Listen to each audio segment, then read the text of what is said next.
Hey, it's Greeny, and with the Nets on the verge of being swept, I'll tell you who's really to blame. We're all over the NBA playoffs. It's Greeny, starting 10 a.m. Eastern on ESPN Radio and ESPN Plus.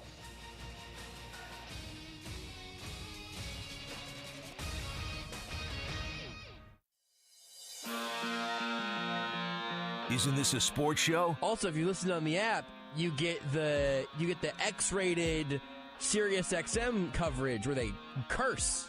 You ever want to hear Kevin Harlan say, "Oh, he bleeping missed it"? Almost entirely. None of that's true, except for about being able to listen on the app and the website. That is true. Jordan Purdue, bleep yeah! This is Almost Entirely Sports with Joshua Brisco. Put the bleeping hammer down! Rock chalk it the bleep up! Take the show with you by listening on the Sports Radio 810 mobile app at 810WHB.com or by searching for Almost Entirely Sports wherever you get your podcasts. What else are we missing? What else can we go to? Oh, I'm trying to think of like famous calls. Yeah, me too. Do you believe in miracles? Holy bleep! Dang it! Is that yours? Yes! This is Almost Entirely Sports on Sports Radio 810 WHB. I'm in a really fragile sports place right now. Just figuring might as well be honest, be vulnerable, be truthful in the opening moments of tonight's edition of Almost Entirely Sports. Joshua Brisco, Rudy Salazar. I'm in a fragile place in my sports emotions right now. I need to talk through some things, I think. And it's honestly, it's getting me from all angles at this point. I am a Phoenix Suns fan. That's been established many times on this show. And currently, Devin Booker's hamstring and now even sort of under some quiet murmurs, Chris Paul's left hand are both legitimate factors in my day-to-day happiness. I thought that I might successfully get the door to my soul open for the 2022 Kansas City Royals, for them to walk in and show me that things were going to be good this year, that really things were going to change. And they got swept by the Mariners. But they pull me back in because I am fully on board with the City Connect uniforms that are officially out. They look great. But also, to get one that includes a jersey number on the front, you have to pay $475 on the team store. I really enjoy the couple of weeks leading up to the NFL draft, if not the months leading up to the NFL draft.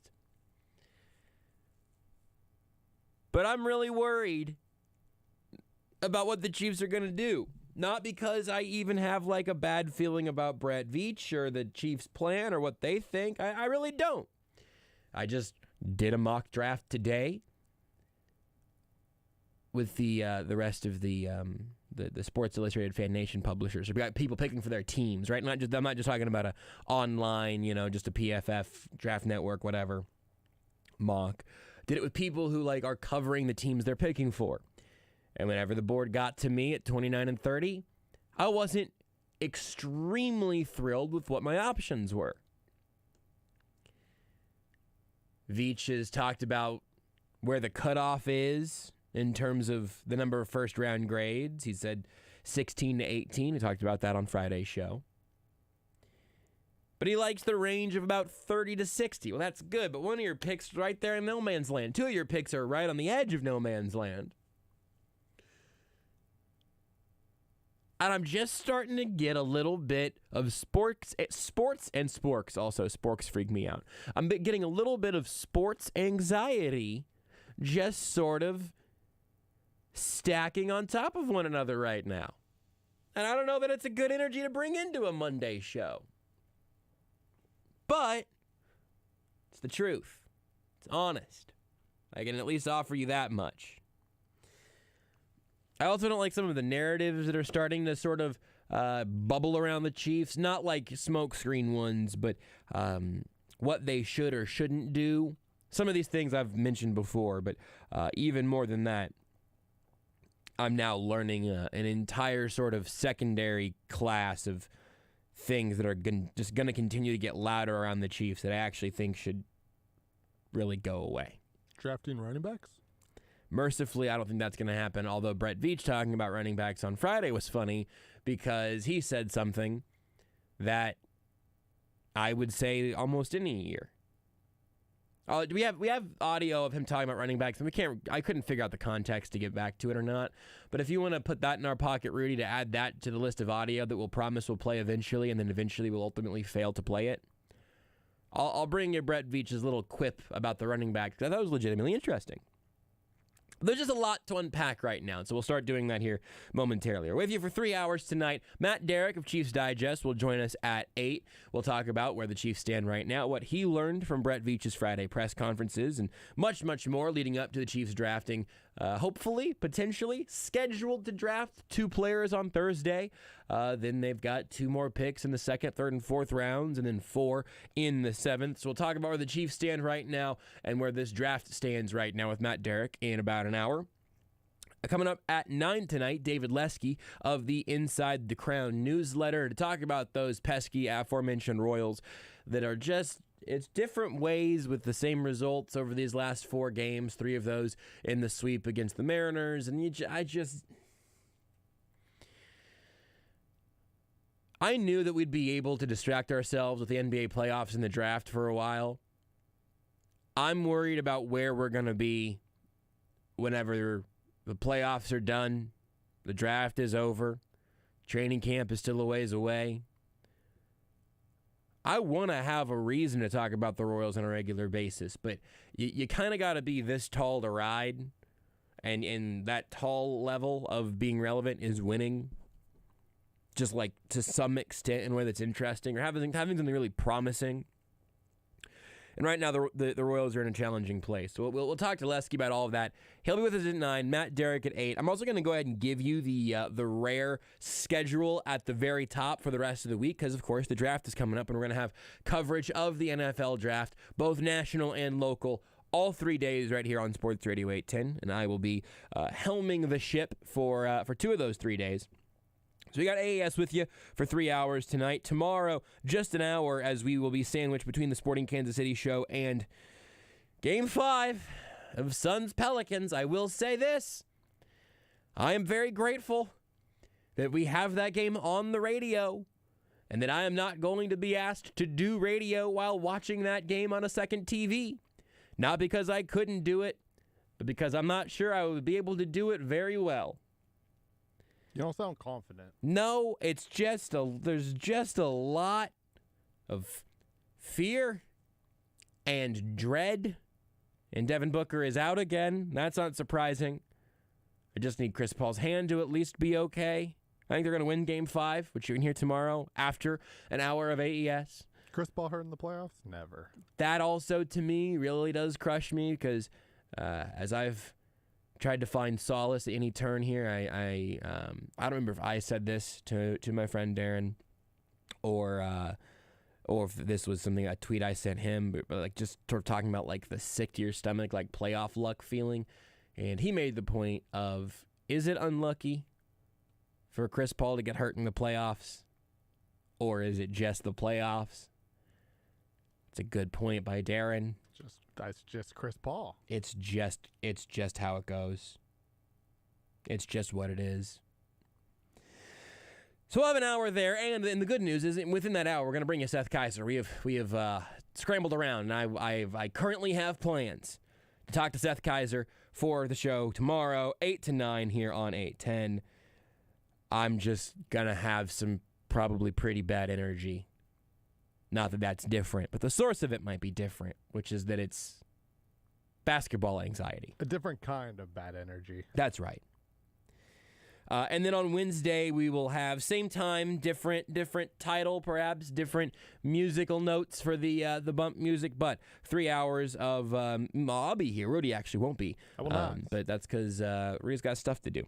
I'll be out the rest of the week. So Rudy is out Wednesday, Thursday, Friday. But Wednesday, I'll be here to help preview the draft, the NFL draft preview show. with me. We'll be here from 7 to 10 on Wednesday. We're going to do a ton of draft stuff all week, obviously, but we will redouble those efforts on Wednesday. And Thursday, Seren Petro, Curtis Seabolt, and Mark Bowrichter will be here for the first round coverage live here on Sports Radio 810 WHB. Friday, I will be here back in the chair for the second and third rounds. I imagine it'll be a little mix of national coverage and a ton of local whenever the Chiefs are on the clock making their picks. Of course, we will be, we'll have plenty of picks to talk about as things currently stand in those second and third rounds. Well, maybe. I think we're going to have at least some picks there to talk about. You got 4 picks on day 2. Chiefs are going to make some of them. I'm just saying, after Thursday, those 4 picks might turn into like 1. Well, regardless of how many picks the Chiefs make, and we can talk about that in a second. We can talk about our shared anxiety there. And hey, you know what, Rudy? Your Nuggets got on the board. Heck yeah. They're not gonna get swept, which I don't know that I can say for Kevin Durant and Kyrie Irving. So. Literally all I cared about was not getting swept. I was like, I just want a win. You got it, baby. Don't get swept.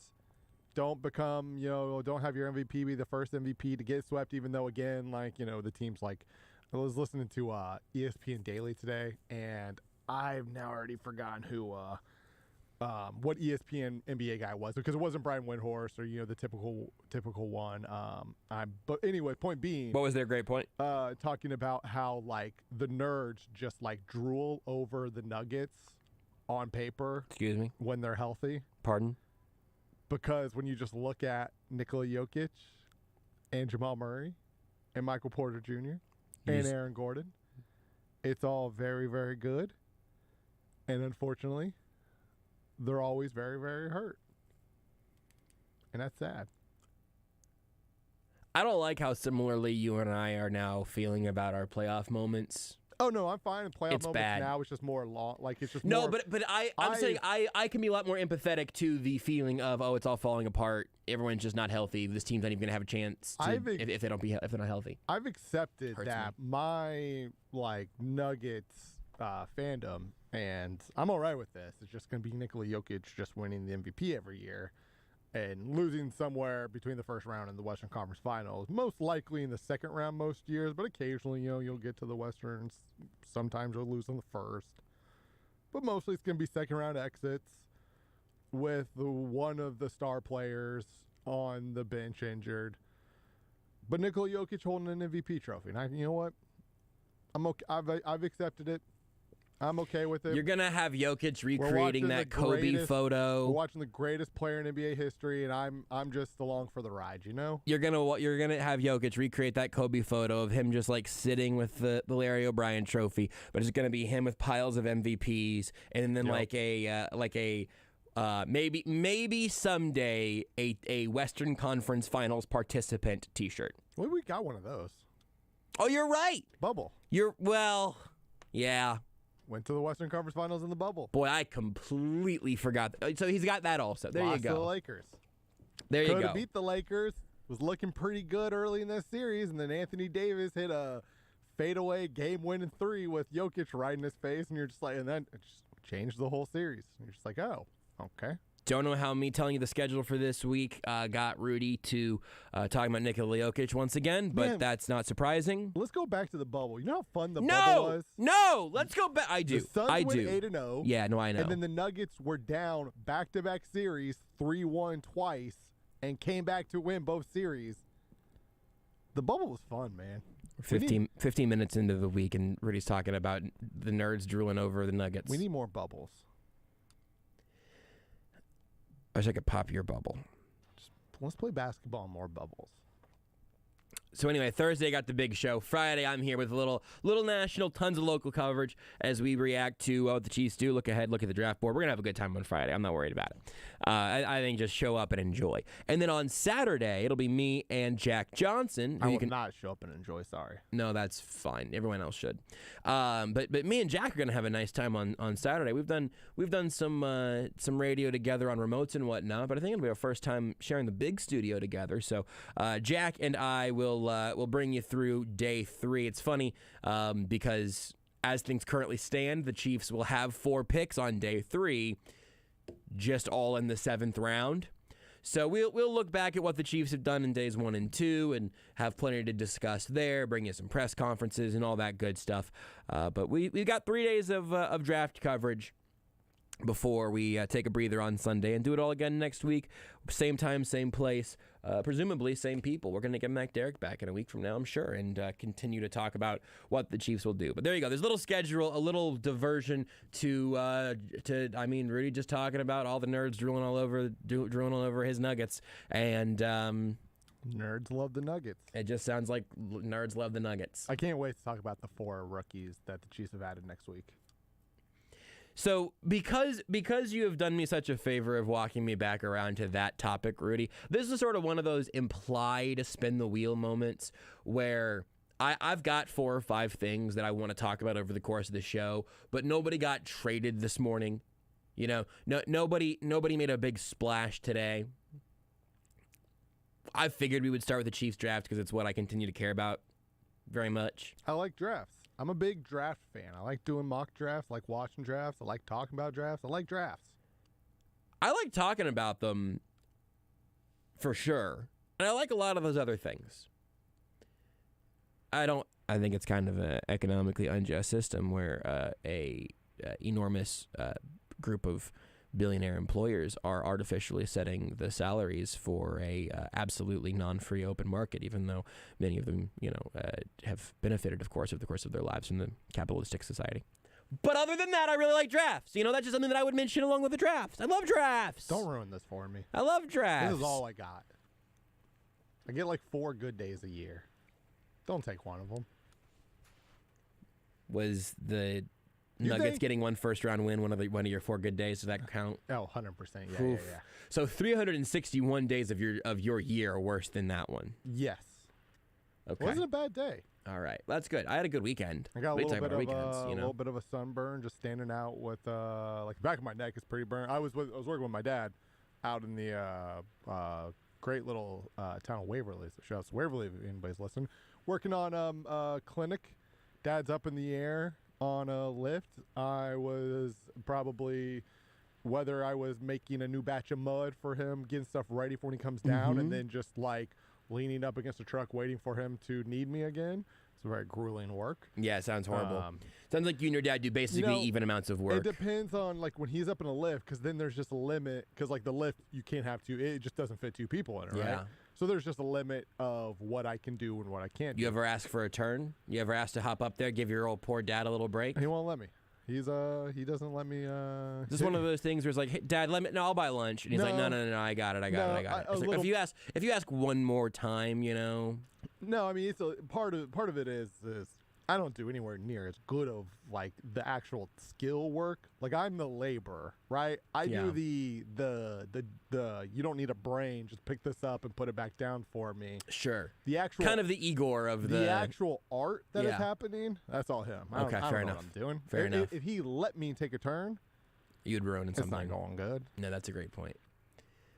That's if I could even operate the lift without breaking it. I don't even know if I could do that. I just got a huge Cheshire Cat smile that is based on the idea of me maybe betraying the confidence of one of my friends and something about their dating life that I think was almost related to that, but not quite enough for it to be relevant. But I do need to just occasionally take time during this show to namelessly slander some of my closest friends because of the issues in their relationships. It's something that I think was probably a much larger focus of the show in the ESPN Kansas City days that I'd really love to bring back around.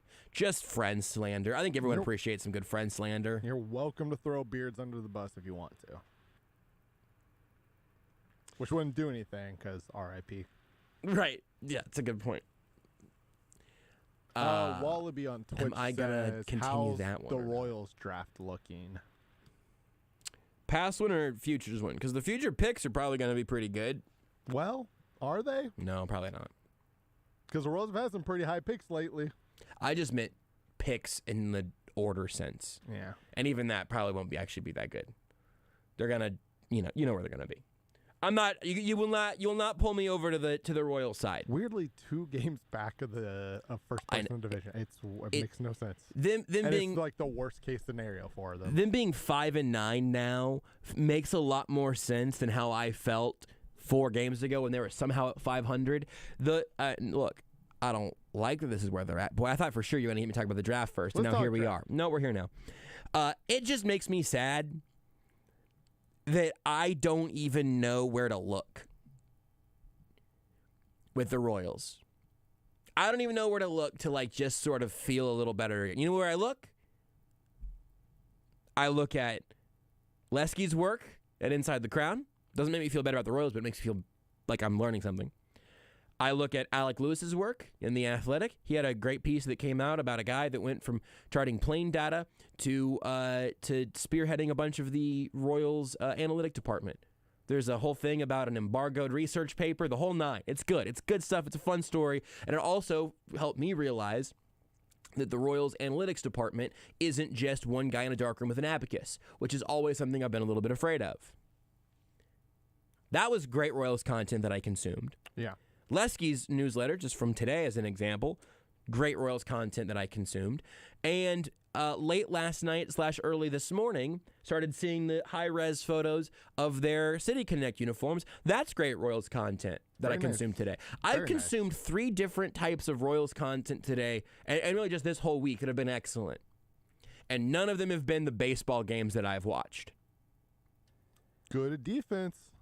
Bobby Witt's got an ability he's got an NFL street style of defensive range. The only thing I can say about this Royals team from like a overarching standpoint, not just like a couple guys here and there, is that the defense is legitimately excellent. Sure. The Royals have like 3 potential Gold Glove finalists playing, shortstops, right? Playing in their infield, and obviously only one of them can play shortstop. Defense is good. And everything else. In the 2 total games this year where they have actually scored themselves 7 runs, they've given up double digits. I just said defense, One time about everything else. No, I understand, but like just you can sift through all of this, and like you said, they're 2 games back. The White Sox do not look like the White Sox. Like this is not nobody in this division so far has done anything scary at all. And yet, find me an optimist among you. Bring me your optimists. I can't speak for other people. At least for me, where it's at now, it's not even I'm disappointed in the players on the team. I just don't have faith in the organization at all. Like you don't have organizational faith on April 25th. The thing, though, that might actually be more surprising, because I'm not totally sure. I think everybody probably has like a different date on this, but like it took me. Dave Moore's been the GM since the beginning of June in 2006. The Royals have had 3 winning seasons since then. Now 2 World Series appearances, a World Series title. That matters. And and again, it took a long time. It took until, a couple days ago, day ago, 2 days ago.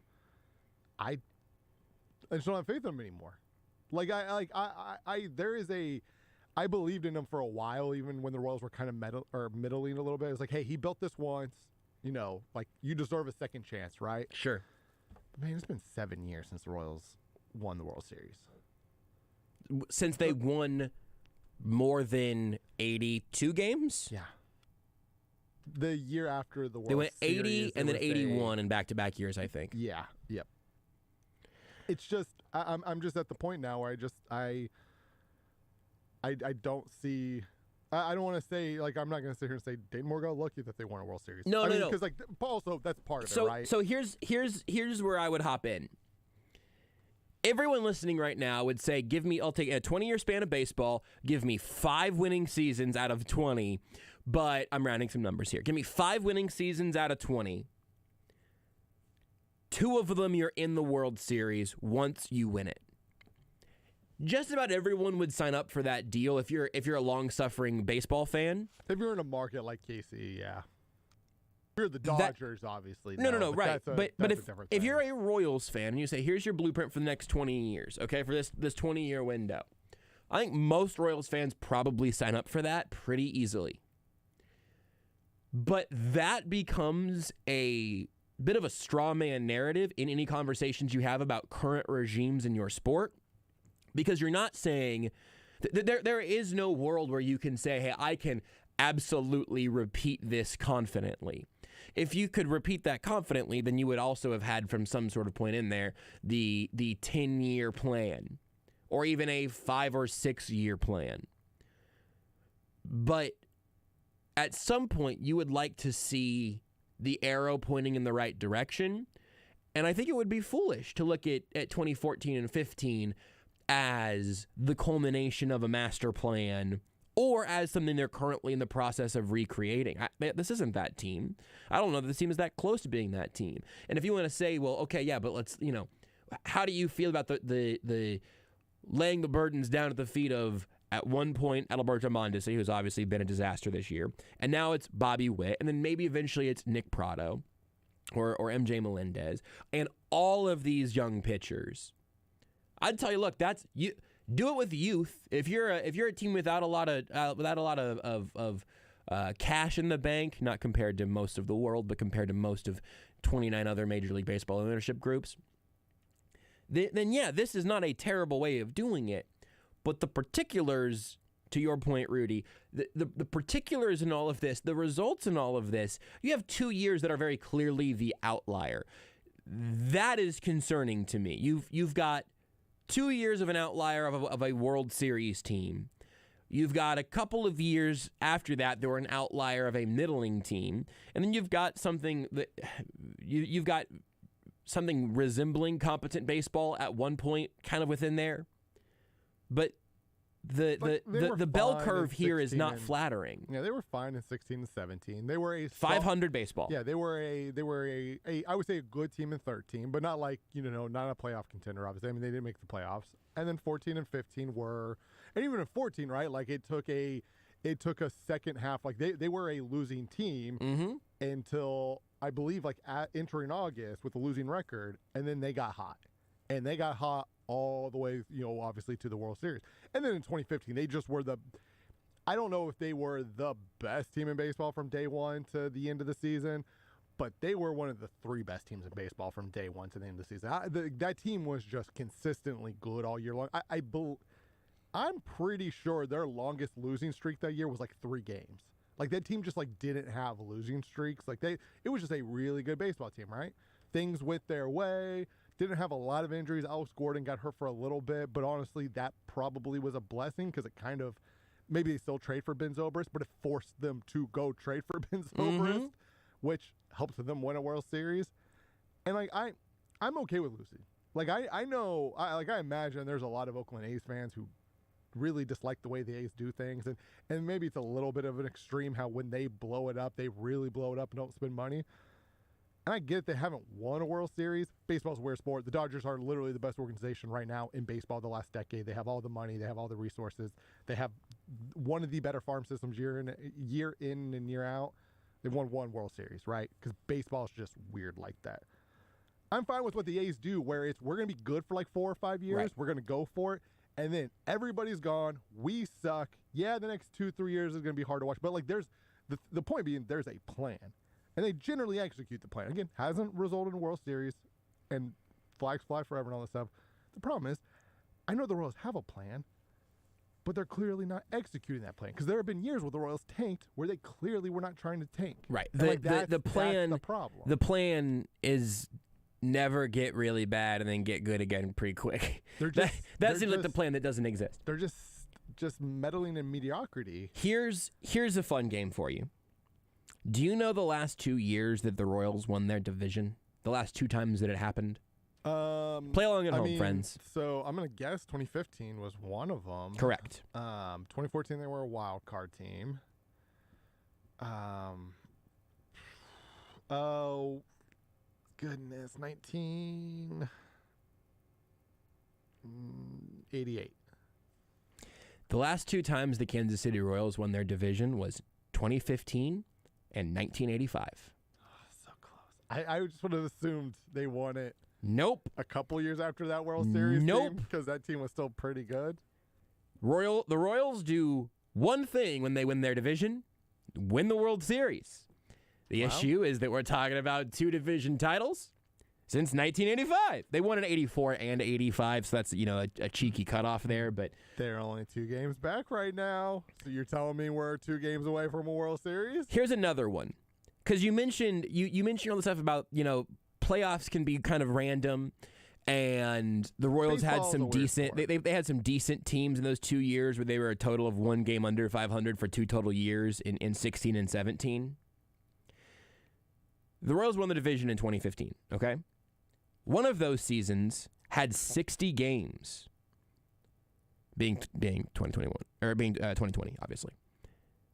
The Royals have not finished a year single digits back in their division since 2015.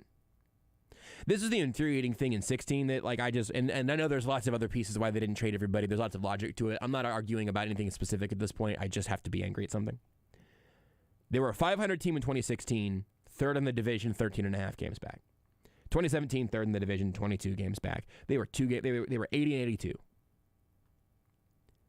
They were 1 game under 500 in those 2 years, and they were not sniffing the single thing that would have guaranteed their World Series title, which is winning. That is obviously the takeaway here. Is you win the division, you win the World Series. It's just been. This is not a horse you would bet on.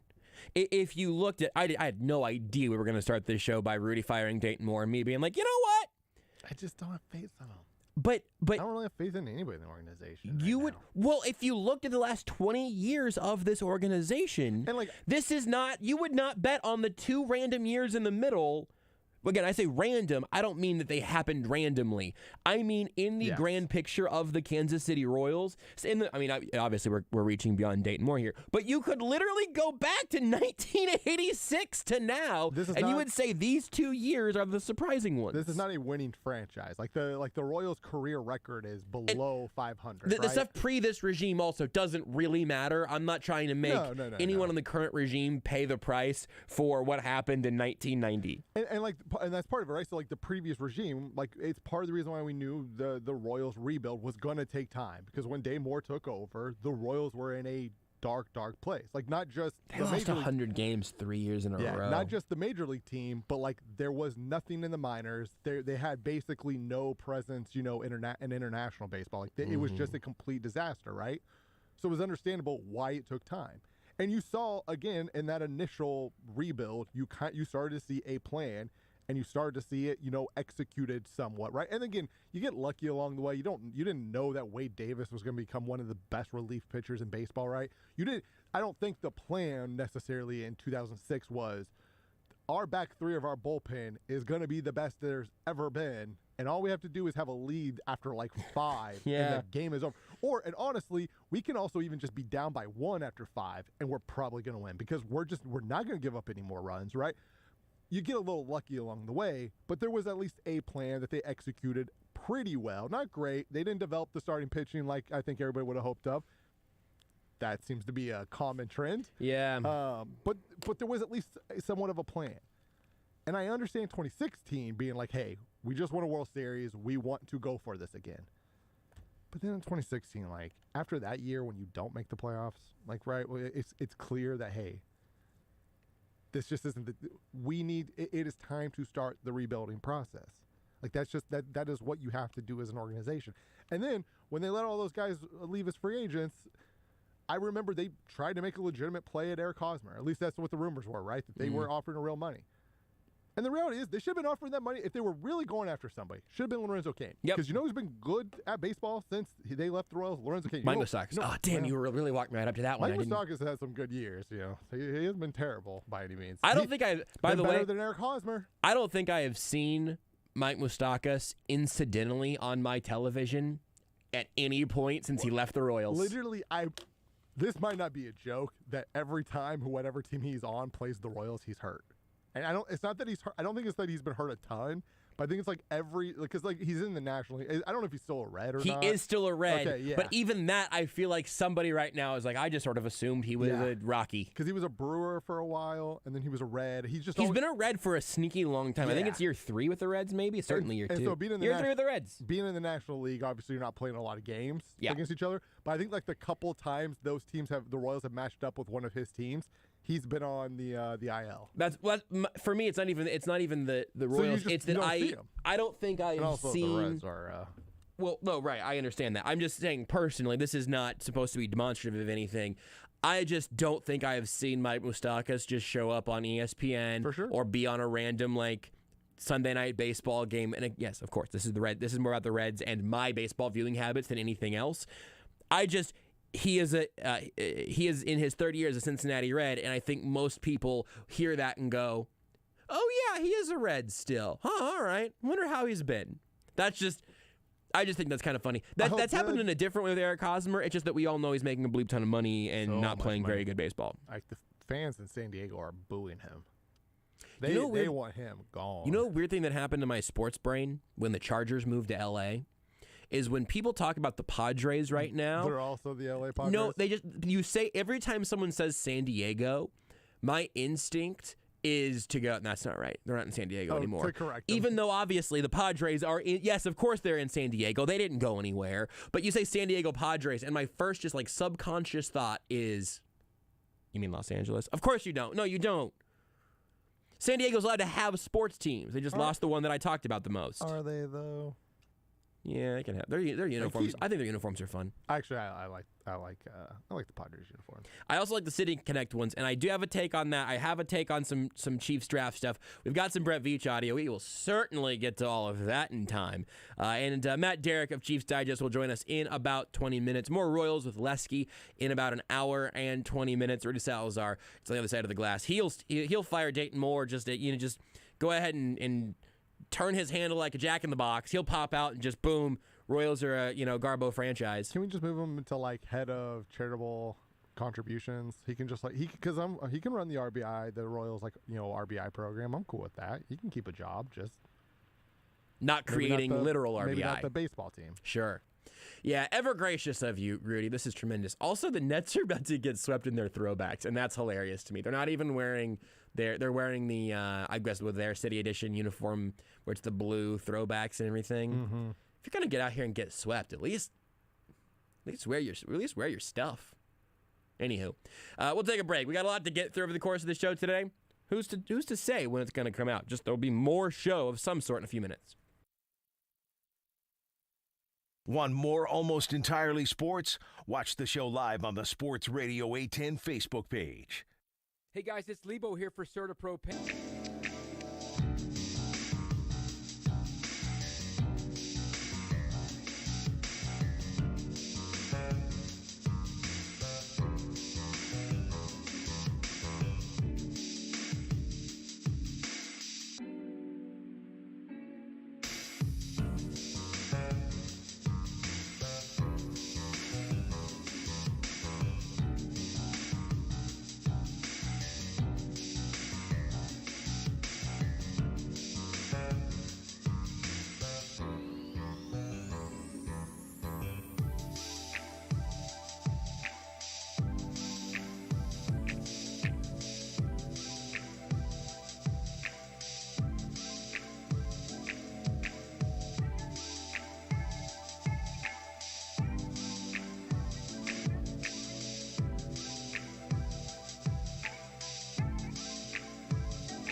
You're listening to Almost Entirely Sports. But as I travel back in time, I no longer see Kelvin Herrera's face. I see the closer for the Royals being that Nazi at the end of that Indiana Jones movie where his face just melts off whenever he stares. Was that one? Oh, man. With Joshua Brisco. Beard, you should know this. Was that the Ark of the Covenant? Raiders of the Lost Ark. Yeah. I was really concerned where you were going with that analogy when I heard the word Nazi. On Sports Radio 810 WHB. If you want me to give a good piece of news on the Royals, I will say I really do genuinely like the City Connect uniforms quite a lot. I have a small number of gripes. None of them are like serious gripes. Well, one of them is. One of them sucks. But ultimately, I like the basis. I think they did a fountain thing tastefully. I think that that fountain logo sort of KC flag inspired emblem looks a lot better at full size on the jersey chest than it does on the hat, where it just gets a little bit cluttered. There's also a little like line drawn powder blue crown in between the top and bottom of the C in the chest emblem. They don't include it on the hat. They do include it on a lot of the merch. I'm guessing on the hat it would have been very small. I like that it, especially it had like another accent color. So I would have probably put that on the hat. At least I would have. I'm sure they tried it. I'd love to know what it looked like. One thing about it, though, is like truly absurd to me. Two things. One, just make the pants powder blue. The powder blue accents all throughout really make the whole thing pop. Instead of giving them white pants for it, go powder blue pants over the navy top. I'm guessing they looked at it. I'm guessing they workshopped it. The white pants look good. I just would have liked that more. The kind of throwback-inspired, fountain-inspired R logo on the sleeve absolutely crushes. I would put that on a hat on its own at some point. It is great. I like that a lot. Here's what I don't enjoy. One of the only things. I expected it would say Kansas City on the front. I like that stuff because, you know, you buy your Kansas City merch. I like it when it says city name on the front more than team name because you can be happy about your city even whenever your team gets swept by the Mariners. I'm more of a fan of state name. You just wish it said Missouri on the front? I mean, wherever the team is at or is going to end up at. What if the Royals editions would have just said downtown? I'd be down with that. Little John Sherman logo. It's just his face. It's a little caricature of his face. I really like these, though, quite a bit. I like just the jersey. I like just the hat. I think the whole look together is really good. I would say if I see someone out in real life with the hat, I'm guessing it'll look good and not like you just bought every piece of sports memorabilia that's ever been thrown your way. Like it is a very tasteful, elevated piece of merch. I love that. Absolutely true for the jersey as well. I think it's clean. You could wear it. You could wear it to a. I hope to see one at an outdoor concert at some point this summer. But if you go to the website to buy your jersey, you are going to encounter something crazy to me. I was looking at the previews and everything, and at first I assumed that maybe it was an error. But the jerseys, there are some that are just like have no name or number on the back. Which honestly, I might end up grabbing something along those lines. My Coyotes jersey that I have, no name or number on the back, just works as a fashion piece. I just like it, whatever. But if there's no name or number on the back, there's no number on the front. On the jersey, there's the KC emblem in the top left corner, and then in the kind of the bottom right corner, you've got powder blue, sort of Art Deco jersey numbers. It's that powder blue, so it really pops out. It balances the overall design. It also has, whatever number of player you like. It's a nice element, and it puts that Art Deco number thing out on the front. And a really nice element to this jersey that I like quite a bit. I don't usually like the sort of custom number fonts. This one's very classic. But if you want to get yourself an Andrew Benintendi City Connect replica player jersey, you might hear replica and say, wait a second, what's that made out of? It's got the hey, hey, hey detail on the inner collar. It's got the Nike swoosh, the MLB logo on the back. It's got the laundry tag with the little fountains over by the laundry tag. It's got all those details in place. This quote-unquote replica is, as far as I could tell, the nicest thing you can buy without getting something field quality. I think that's probably a pretty good thing. But it's missing something. It's missing those numbers on the front. If you buy a $159.99 jersey, plus tax, off the team's website, you are going to get it without the little numbers on the front that are a big portion of the design. You might say, well, hold on, are you sure that's not an error, Josh? Yeah, because you can buy a men's Kansas City Royals Andrew Benintendi Nike Navy 2022 City Connect authentic player jersey off the website that has every single element. It's basically, it looks exactly the same, but the cut is a little bit different, and the numbers are on the front in powder blue. Yeah, because it's authentic. Absolutely. And it can be yours for one easy payment of $474.99. That seems about the right evaluation for the number. If you want to get one that actually looks, I'm not even saying feels. I'm not saying you can't buy yourself your screen printed stuff. Maybe your numbers aren't sewn on some replica jerseys you buy, whatever. Do what you like. Buy what you like, what makes sense for you financially, whatever. Whatever you think looks good. Do what makes you happy. But if you were gonna say, I'm willing to pay $160 for one item of clothing, objectively a lot of money. For those of us out here not trying to privately fund our way to space, $160 on a jersey is a lot of money. Or who just bought Twitter. That's what I was going for. But if you just want to have all of the design elements, your only option without waiting for it to pop up on AliExpress in 2 months, where who knows the level of detail you're going to get, because you might get something that was ironed on, you might have something that was hand stitched from nothing. I don't know. I have no idea. The quality varies. But if you want to get one that has simply the number on the front, it's going to run you a PS5 and a second controller. Maybe a couple games. Actually, less. It's going to cost you about $500. PS5 alone is $500. And that's if you can get one. The reality is you're probably paying like $600-700 on the secondhand market. If you're buying it from the store that is selling them, your financial option is either going to be a brand new PlayStation 5 or an authentic Andrew Benintendi jersey that has the blue numbers on the front. You might love Andrew Benintendi. You might love these uniforms. That's probably not a price that I would advise most people paying. If you can afford to buy a baseball team, then you should feel free to buy this baseball jersey.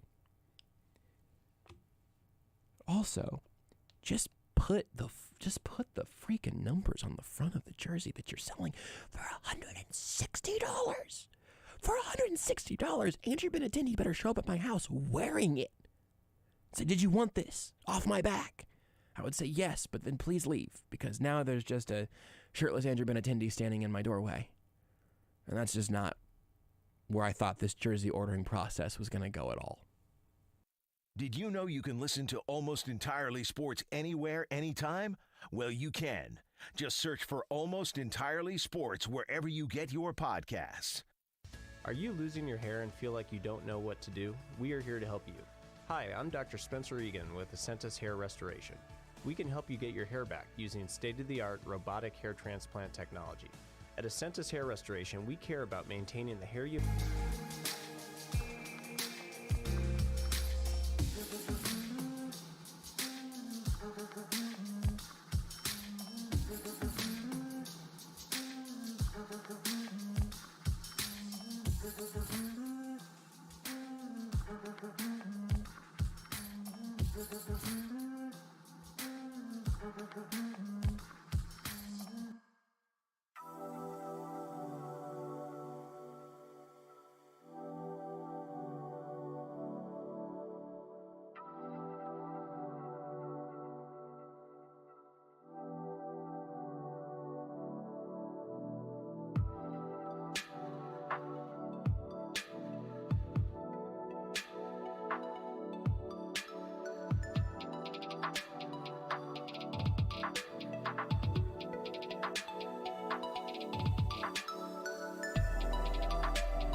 This is Almost Entirely Sports with Joshua Brisco. Soler had like a butt strain again.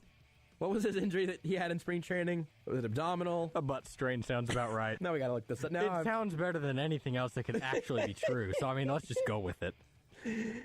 It was an oblique injury. You mispronounced butt strain. On Sports Radio 810 WHB. A lot of things. So it looks like the Nets are looking at getting swept, and then just there's be plenty of jokes that everybody else can pick up on for a while. That'll be a good time. Ben Simmons is not going to have played. He's not even at the game now. I'll tell you what.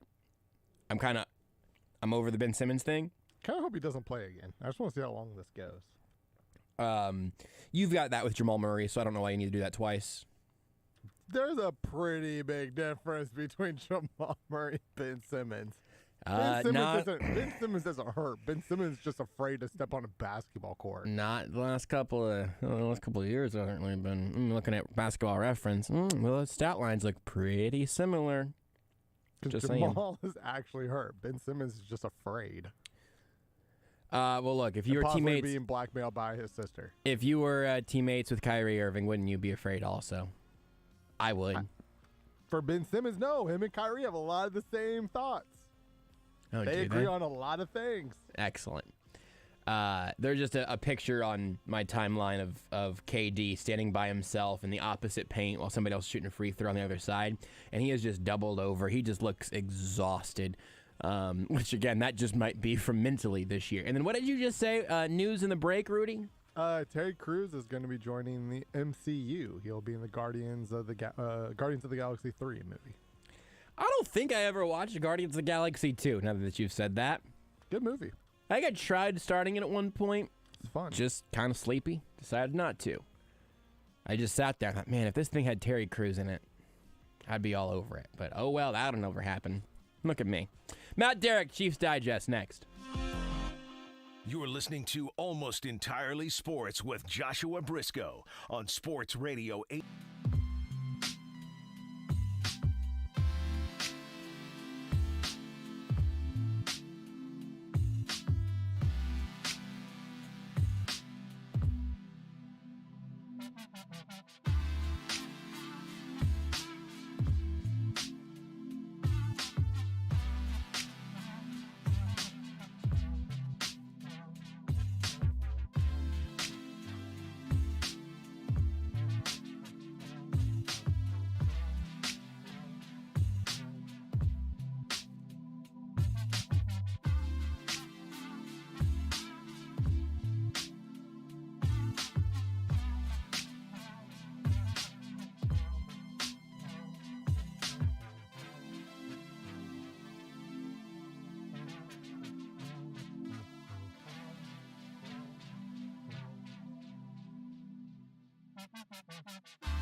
You're listening to Almost Entirely Sports with Joshua Brisco. Did you know that today was Talk Like a Pirate Day, and what is your best pirate phrase? I did know that it was, and did? I Oh, wow. really don't have a good pirate phrase. Well, you're on the spot right now. I'm going to need one.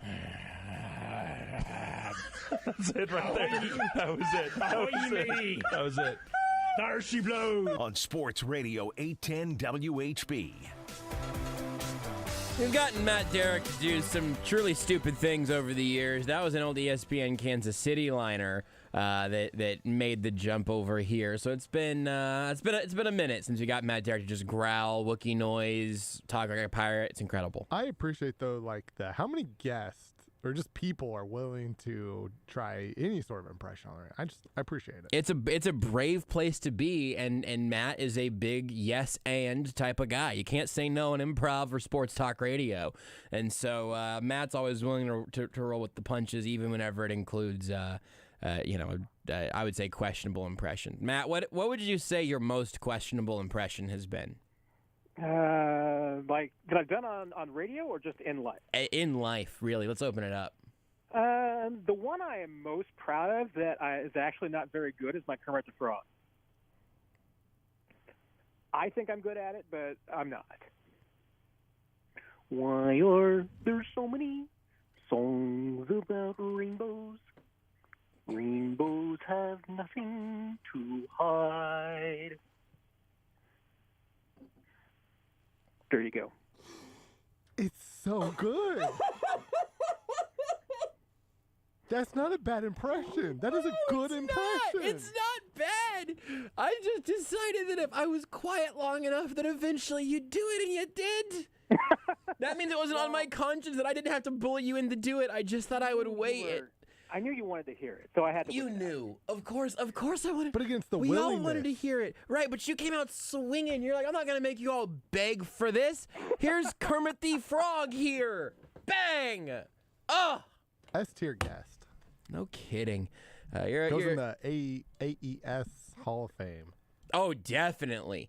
Definitely. On our Mount Rushmore. The only Mount Rushmore as well, I think. Yeah, the only issue in us doing a full AES Hall of Fame / Mount Rushmore is the people that would not be first ballot / not make it onto the big rock. I feel like that could really cause some problems. But I am very comfortable making you not just a first round pick, Matt, but a first ballot Hall of Famer, one of the faces on AES guest Mount Rushmore, no question. And I think that your face carved into a 200-foot tall sculpture would be incredible. As long as it's the right substance, I'm all for it. I mean, to be appropriate for me, it probably needs to be, I don't know, cottage cheese. I felt like cheese might be the answer. I don't know why. Yeah. You can carve a harder cheese. You picked two very soft forms of cheese to carve, I think. I think you can carve cream cheese. Yeah, cottage cheese would be a little bit more difficult. That would be something you would have to just kind of, I think, fill. Oh, wow. Yeah, sure. You could do a mold and then freeze it. You know, it's like an ice sculpture or something. Well, I'm going to need somebody to do that. So if anybody listening wants to try to carve a Matt Derrick out of cheese or really ice, anything, if you want to carve a sculpture of Matt Derrick, please up in tweet Iowa, me. They carve things out of butter. Yeah. Have you seen the movie? Was it just called Butter? No. So there's a movie about this. It's got the guy from Modern Family. I forget his name now. Like Ty Burrell or something. Ty Burrell, I think. Got a guy from Modern Family. Jessica Biel, maybe. It's also a person. And but the point being that it is a movie about butter sculpture competitions in Iowa. Matt, are you still good to do about 20 minutes with us now, or do you need to get off the phone right this second to go watch that movie? I may need to watch the movie, but I can wait 20 minutes. Okay. Please do be prepared to come back with a report, because that is the only thing I care about right now. But we're on the radio, so we might as well dip in. You had a tweet earlier as we put out the tweet for the show tonight, and you said something that actually resonated with me and also makes me a little bit afraid. You said, I'll share with @JB Brisco the preview of my mock draft 3.0 that started out trying to land a top wide receiver and kind of turned into the darkest timeline. Now, you've been doing these mocks up at ChiefsDigest.com. You've got different situations that you've gone in with. This apparently was the beginning of your draft day wide receiver plan, and I went through a mock draft earlier today with actual human beings, not just the draft site generators or whatever. And by the time I got to 29:30, I wasn't thrilled with what I saw. And so for the first time, I'm starting to have some concerns about what this might look like, particularly at the receiver position. So what has turned into such a dark timeline for you? What are you newly afraid of? Well, you kind of hit it there, which is that, when I've been doing my scenarios, and I like to use, even though the draft simulators are not perfect in any stretch of the imagination, to me at least it gives you, at least something to play against. Yeah. And you're not just able to, randomly say, oh, you know what, I'm going to take Jameson Williams in the 3rd round. Right, of course, absolutely. Not going to happen. So at least you have a little something to, to bat against and everything. This was, like I said, I mean, I'm with you. I mean, this is probably the darkest scenario, which is that, when the Chiefs, first of all the receivers started going early. Jameson Williams was gone at 9. Yep. Which I think Jameson Williams is going to go top 10. So that's probably just cross him off there. In this scenario, Drake London was the 4th receiver off at 15. And that's even earlier than I would be trying to move up. I mean, I'm with Brett Veach.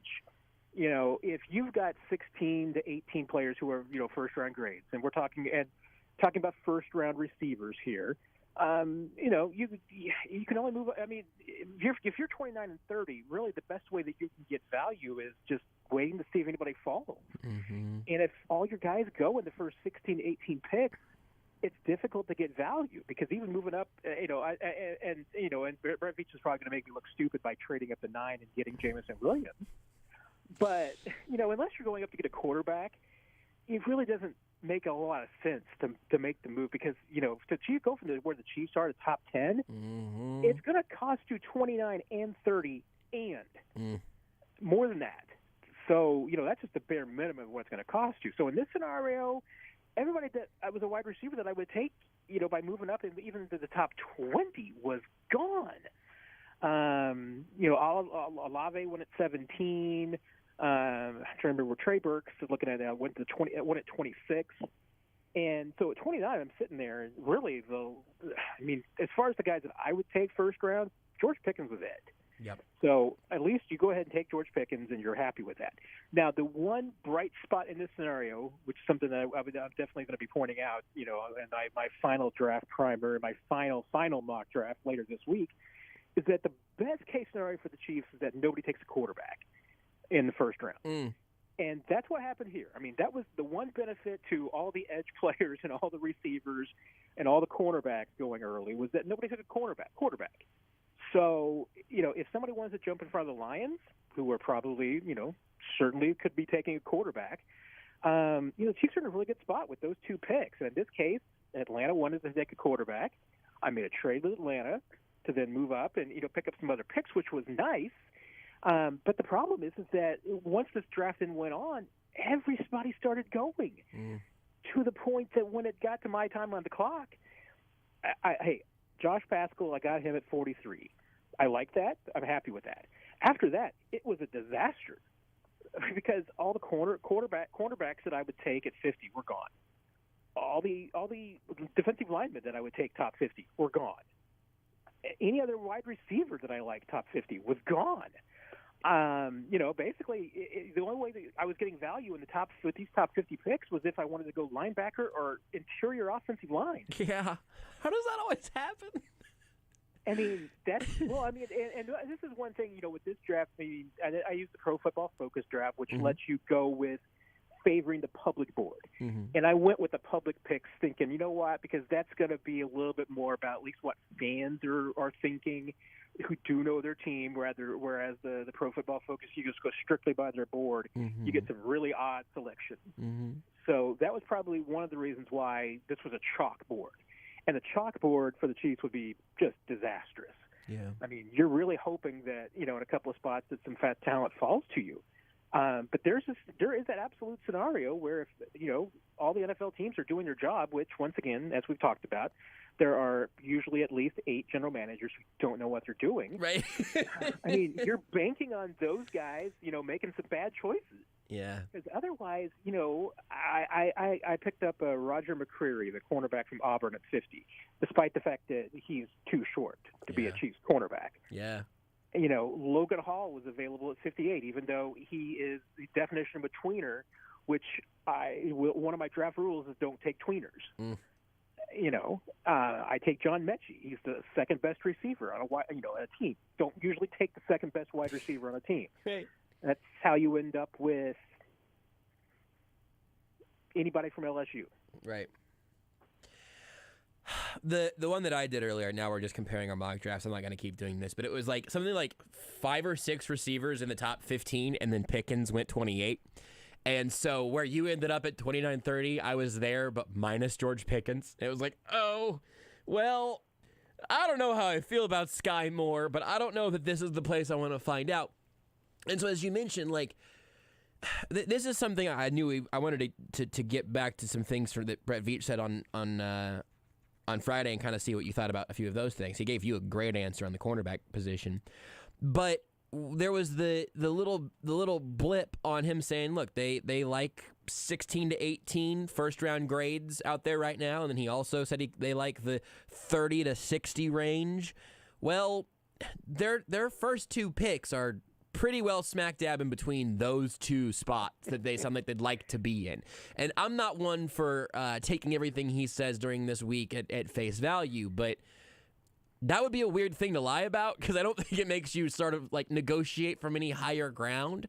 So I don't know. I'm getting to a point now where there's some nervousness just about how this board is going to pan out. And the receiver thing for me, if there's anything that I could just throw my name on as a broad prediction, receivers just going higher and more often than anybody wanted to predict a month ago just seems like a lot, because I feel like that's where people are. That's the shiny thing. If you can't have a quarterback to save your franchise, get yourself your favorite of the remaining receivers, and these guys are all good enough to go in that range. So that concerns me a little bit. But even hearing what Veach said about those ranges, I thought was kind of interesting. They're open to moving back if someone wants to come get a quarterback. That would make a lot of sense.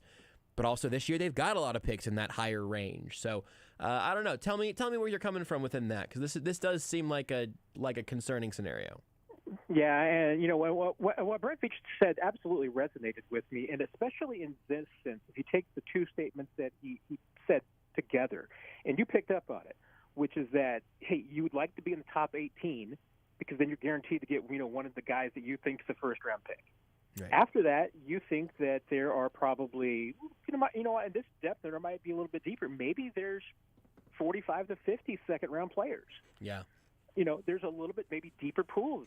But that means that, between 19 and 30, you're probably taking somebody in the first round that you've got a second-round grade on. Right. So you're not getting any value.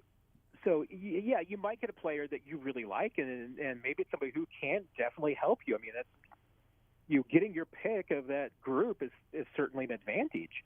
But, there is at least a scenario where with what the Chiefs have, with their picks, I mean, they can – moving around the board is more than just moving up. Mm-hmm. I mean, it can mean, moving back to improve your selections. I mean, that's what I did in this ended up doing in this mock draft as just adapting to the circumstances. Was, you've got those 6 picks in the top, 103. You can improve each of those spots. If you move down from like 29 or 30, you can move back to move up in a couple of places. And maybe there's some advantage there, because, maybe improving, some of your second-round selections and improving position will help you avoid some of those difficult scenarios. Because, yeah, I mean, the Chiefs, with where they're selecting, yeah, they could very well end up in a spot where they're looking for an edge, a corner, and a receiver. We think those are 3 of their top needs. But you get to a point where there's just not going to be the players that you've got circled available at that spot. So, yeah, I mean, they're in no man's land. I mean, 19 to 30 is just not where you want to be. But you probably want to have as many picks as you can, 30 to 60, and probably 30 to 50 is where you really want to be. So with all of that being said and the movement around the board and all of that, the one thing that's really annoyed me at this point is the Chiefs have 12 picks. Do they need 12 picks? For two reasons. One is because, like, if you look at the entirety of the roster, like, there are 12 fightable roster spots there. Also, these aren't all guys that are going to play on freaking one-year deals and then disappear into smoke. That's not how rookie contracts work. But also, the thing that really annoys me is that 8 of those picks are in more valuable spots than most, especially more valuable than most teams have in that range. And then you have 4 7th-round picks where if you want to do something to use those as a trade sweetener or see if somebody wants back into the draft, or if you want to just use them as UDFA, like line jumpers, whatever, that's all fine. I'm not here to tell you 7th-round picks never matter or aren't useful. I'm telling you they're not the same thing as the first 8 they have. No one has ever said, this team has 8 picks. Are they going to be able to find spots for all these guys? Anyway, that has annoyed me just because, like, this team still has room for more good players, right? And also, 1st and 2nd and 3rd and 4th round picks aren't worth the same thing as a 7th round pick. But whenever you look at that, when you are saying, hey, here's how this actually makes us more mobile around the board, to not just for up or down, but to find spots, or what this roster looks like, or how much room they do have to absorb talent, both for 2022 and beyond. How are you viewing that whole part of the conversation after I have completely just given you my hand? Not even shown it to you. I just took my cards and handed them to you and said, do you want these cards? I agree with pretty much everything you said. Thank God. It would have been so embarrassing if you had been like, I think you're a dumb moron for all of those reasons. I mean, eight of those picks are certainly not like the other. And that's the thing is that looking at the Chiefs roster, really breaking it down and everything is, you know what? There's probably going to be more competitive positions on this team. And are there room for 12 draft picks? Probably not. But also that, it's not every year that every one of your picks sticks. I mean, right. Yeah, if you maneuver your board so you got only 6 picks like the Chiefs have had in some years, there's a pretty good chance they are going to stick. They didn't all last year. Right, some of them are still Cornell Powell. Some of them are Cornell Powell. And you know what? Most teams, cut a draft pick, I would say. I mean, it's not that uncommon. And to me, I mean, the advantage, if you want to call it that, I mean, when I've been going through mock drafts and anything, those 7th-round picks, yeah, I mean, to me, they are movable resources. The only thing that I use those for the most part, is, and I think that's what probably, I mean, and I think the Chiefs will use them exactly as you said. They're either sweeteners, they're guys that you take that you don't think that you can sign as undrafted free agents, who would get a better offer from somebody else, or that, you know what, I could make 4 selections in the 7th round that are just all special teams players. Sure. And all 4 would have a really good chance to make this team because the Chiefs are, have said goodbye to a lot of their special teams players. Yep. So, yeah, I mean, 8 of those picks are not like the others. They're certainly more importance.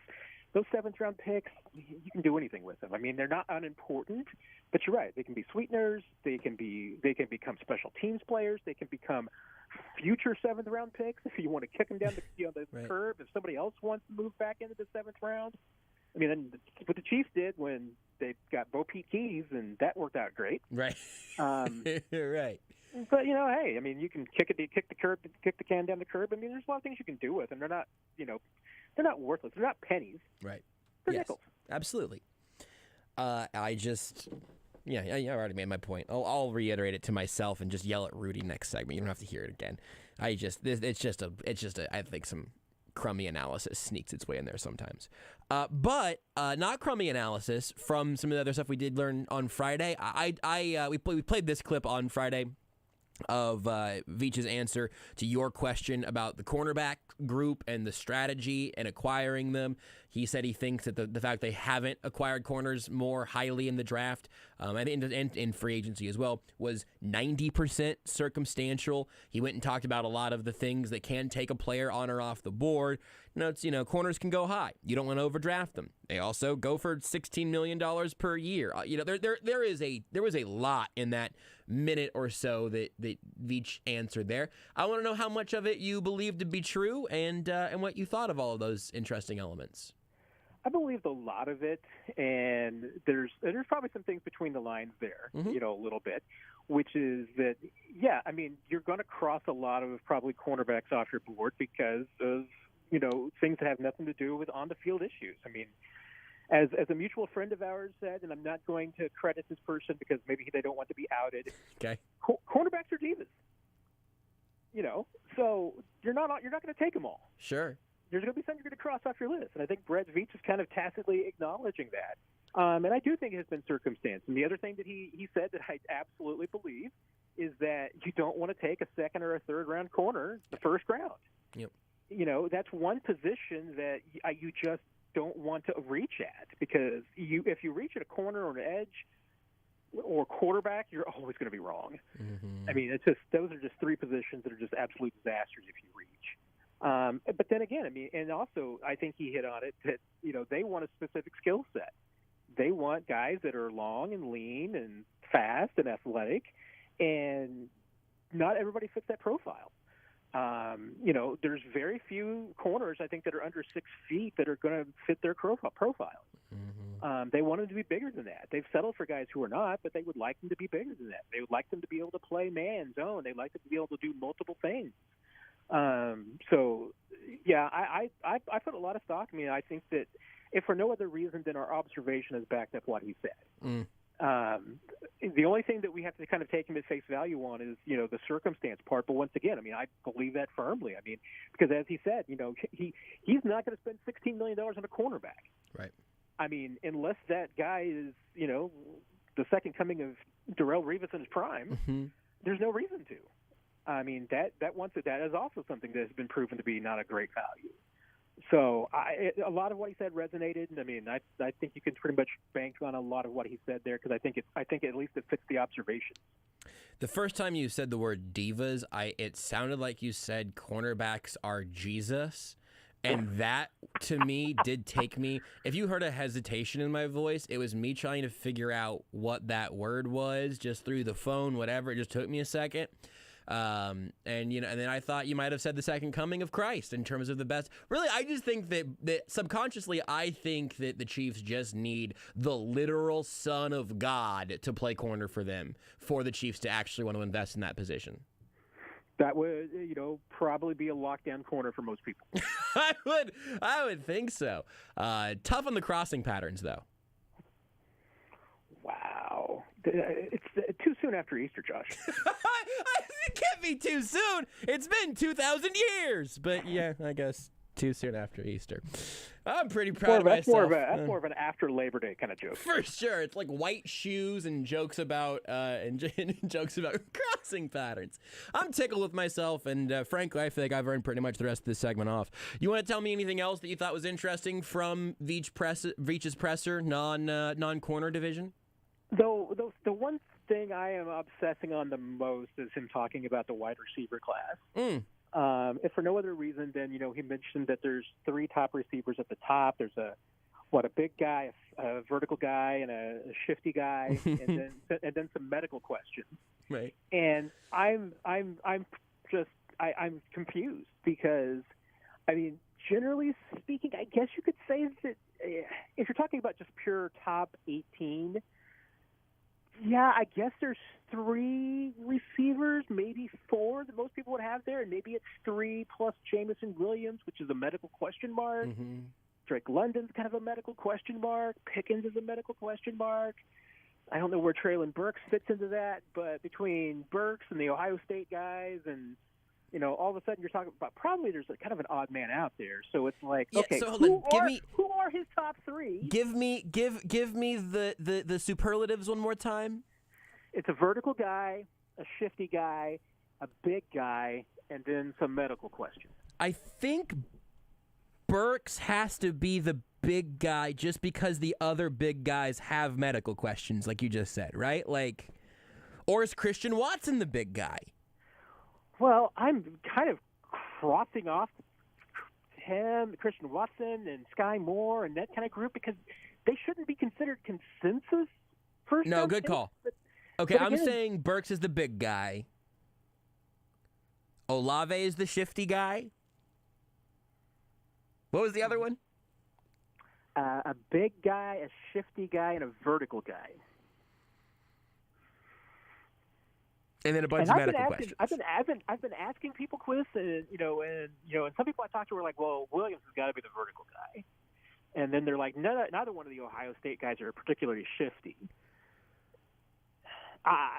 I don't know. I don't either. I'm literally looking at a list of receivers right now. I'm now playing this game. What is your best guess, or which individual part of it? I cut you off before you gave your answers. I'm completely baffled because I don't know for sure. I mean, I'm kind of with it. I mean, if Jameson Williams is not one of the top three because of the medical question, then is your top three, is it Wilson, Olave, and London? But then, or is it not London and Burks is in there, and then London is a medical question? I think what you're on to there is that one of those guys one of the guys with a medical question does not have the red asterisk that comes with a medical actual question. You know what I mean? Like there's somebody whose medicals they're not actually worried about. There's my working theory. And that could very well be. And because it could certainly be that, Jameson Williams is one of their top three. Maybe Drake London is a medical question. Maybe one of the guys that we think is a top three is not even on their board. Maybe they got him crossed off for some reason. Maybe there's a couple of them. Maybe we're just completely drunk. And and Brett Veach's top three is Christian Watson, Sky Moore, and the kid from Texas Tech whose name I can never pronounce. I don't think that's the case, but anything's happened. But I've been obsessed now since Friday with trying to figure out exactly who are Veach's three guys and who are the medical questions. I love that. I have not been obsessing over that, but I'm really excited that I can start doing that now. Literally been keeping me up at night. That's probably not healthy, but that's not something that we're going to solve tonight, I don't think so, for either of us. Not the mystery, but the fact that we have unhealthy ways of, viewing our jobs and how we evaluate wide receivers. Let me try to ask about a similar, perhaps up at night feeling about a different position group. I would have argued that the best question, and certainly asked by the most handsome and intrepid person there, was I can't remember who it was that asked it, but I just remember being like, man, that was a great question, and they do seem really smart and handsome and confident. Was about the edge group. I don't know if you remember this. Just like a really handsome, really good. A very fit person, as I remember, too. Really fit, really looking good in a short sleeve button-up shirt with dinosaurs on it, I think. Definitely doesn't have diabetes. No chance that person had diabetes. Just from looking at them. But, guys, I'm going to go ahead and I'm going to spoil it. I asked Brett Veach about the edge group of this class, and I know, it's tricky.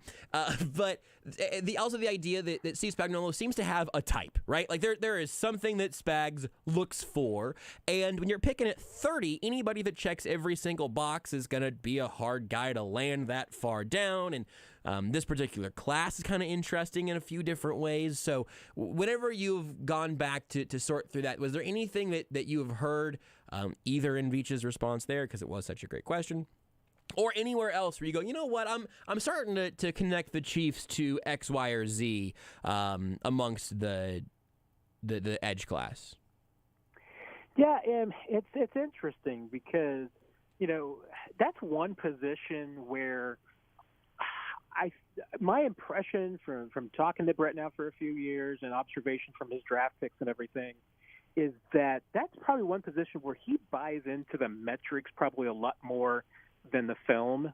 Not that the film and the scouting evaluation is important, but that's a spot where he wants guys that are athletic, guys that have the bend. I mean, that they've got the ability to, bend their bodies just around the tackles on the edge. I mean, that's the one thing that I think he kind of looks for more than anything else. If a guy can't get leverage, if he can't, dip around, I mean, if he just doesn't have the flexibility and the athleticism to do those kind of things that edge rushers need to do, that's a deal breaker for him. I mean, even if it's a power guy who just, bulldozes over people. That's why, I mean, I don't know. I mean, there's something that's just sticking in my craw about Arnold Ebiketie from Penn State because he's just ridiculously athletic. He reminds me of just in silly ways with Tamba. I mean, beyond just the whole the Penn State thing and, just some of the superficial But it just seems like a kind of guy that if he studied martial arts for a couple of years, is just going to be a beast. Yeah. And that's the kind of guy that I just see them, falling in love with, because it's the kind of guy that, and I think at that position, the moves that the Chiefs have made, I don't know how much it really is about Spags' fits and what he likes versus what Brett likes. Yeah. And because maybe they match up perfectly, but Spags certainly seems to like guys that can be a little bit multiple, that he can move around and do some different things with, and I don't think that's something that Brett doesn't like. But that's one position where it just seems like he really favors some of the metrics and some of the measurables more so than maybe some other positions where he's looking for production and he's looking for film to really back up what they see, and from the physical specimen. You could compare literally any prospect in this draft to Tamba Hali, and I would be completely on board 1 second later. So maybe you've just done that with Ebiketie. But it's interesting because, again, like you're going to be able to poke holes in literally anybody that you're taking in the 20s or 30s, as we've previously laid out already. But the one thing with a lot of positives as him as an edge rusher is I've seen the handful of negatives of people concerned about if he's strong enough to be an edge in this system right out of the gate. Like if some of the things, and again, this is why you pay for Frank Clark, because you want him to be all things to all people. But I know there will be a development curve. I would rather have the guy who is ready as a pass rusher than anything else, and then develop the rest of that later. Is that sort of the logic there, where you'd say, hey, I want these traits, and then he can learn how to stuff the run to the next level? Or I don't know, is there a math that you're doing throughout that process as you look at, maybe it's not even specifically with him, but as you look with those guys that are going to have some weaknesses if you're drafting them outside of the top 10? I mean, I think you have to, as a general manager, realize what your situation is and what circumstance you're dropping this player into.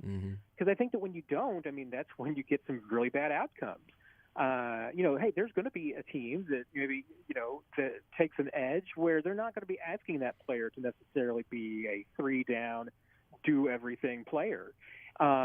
In Kansas City, I think you're asking that. So what are you looking for? I think you're looking for somebody who, yes, is a little bit more ready, that can do certain things out of the box, that doesn't need as much work and refinement, that, has got the skills, probably more so than anything else, just, that you feel comfortable has the physical makeup to handle that, kind of work early.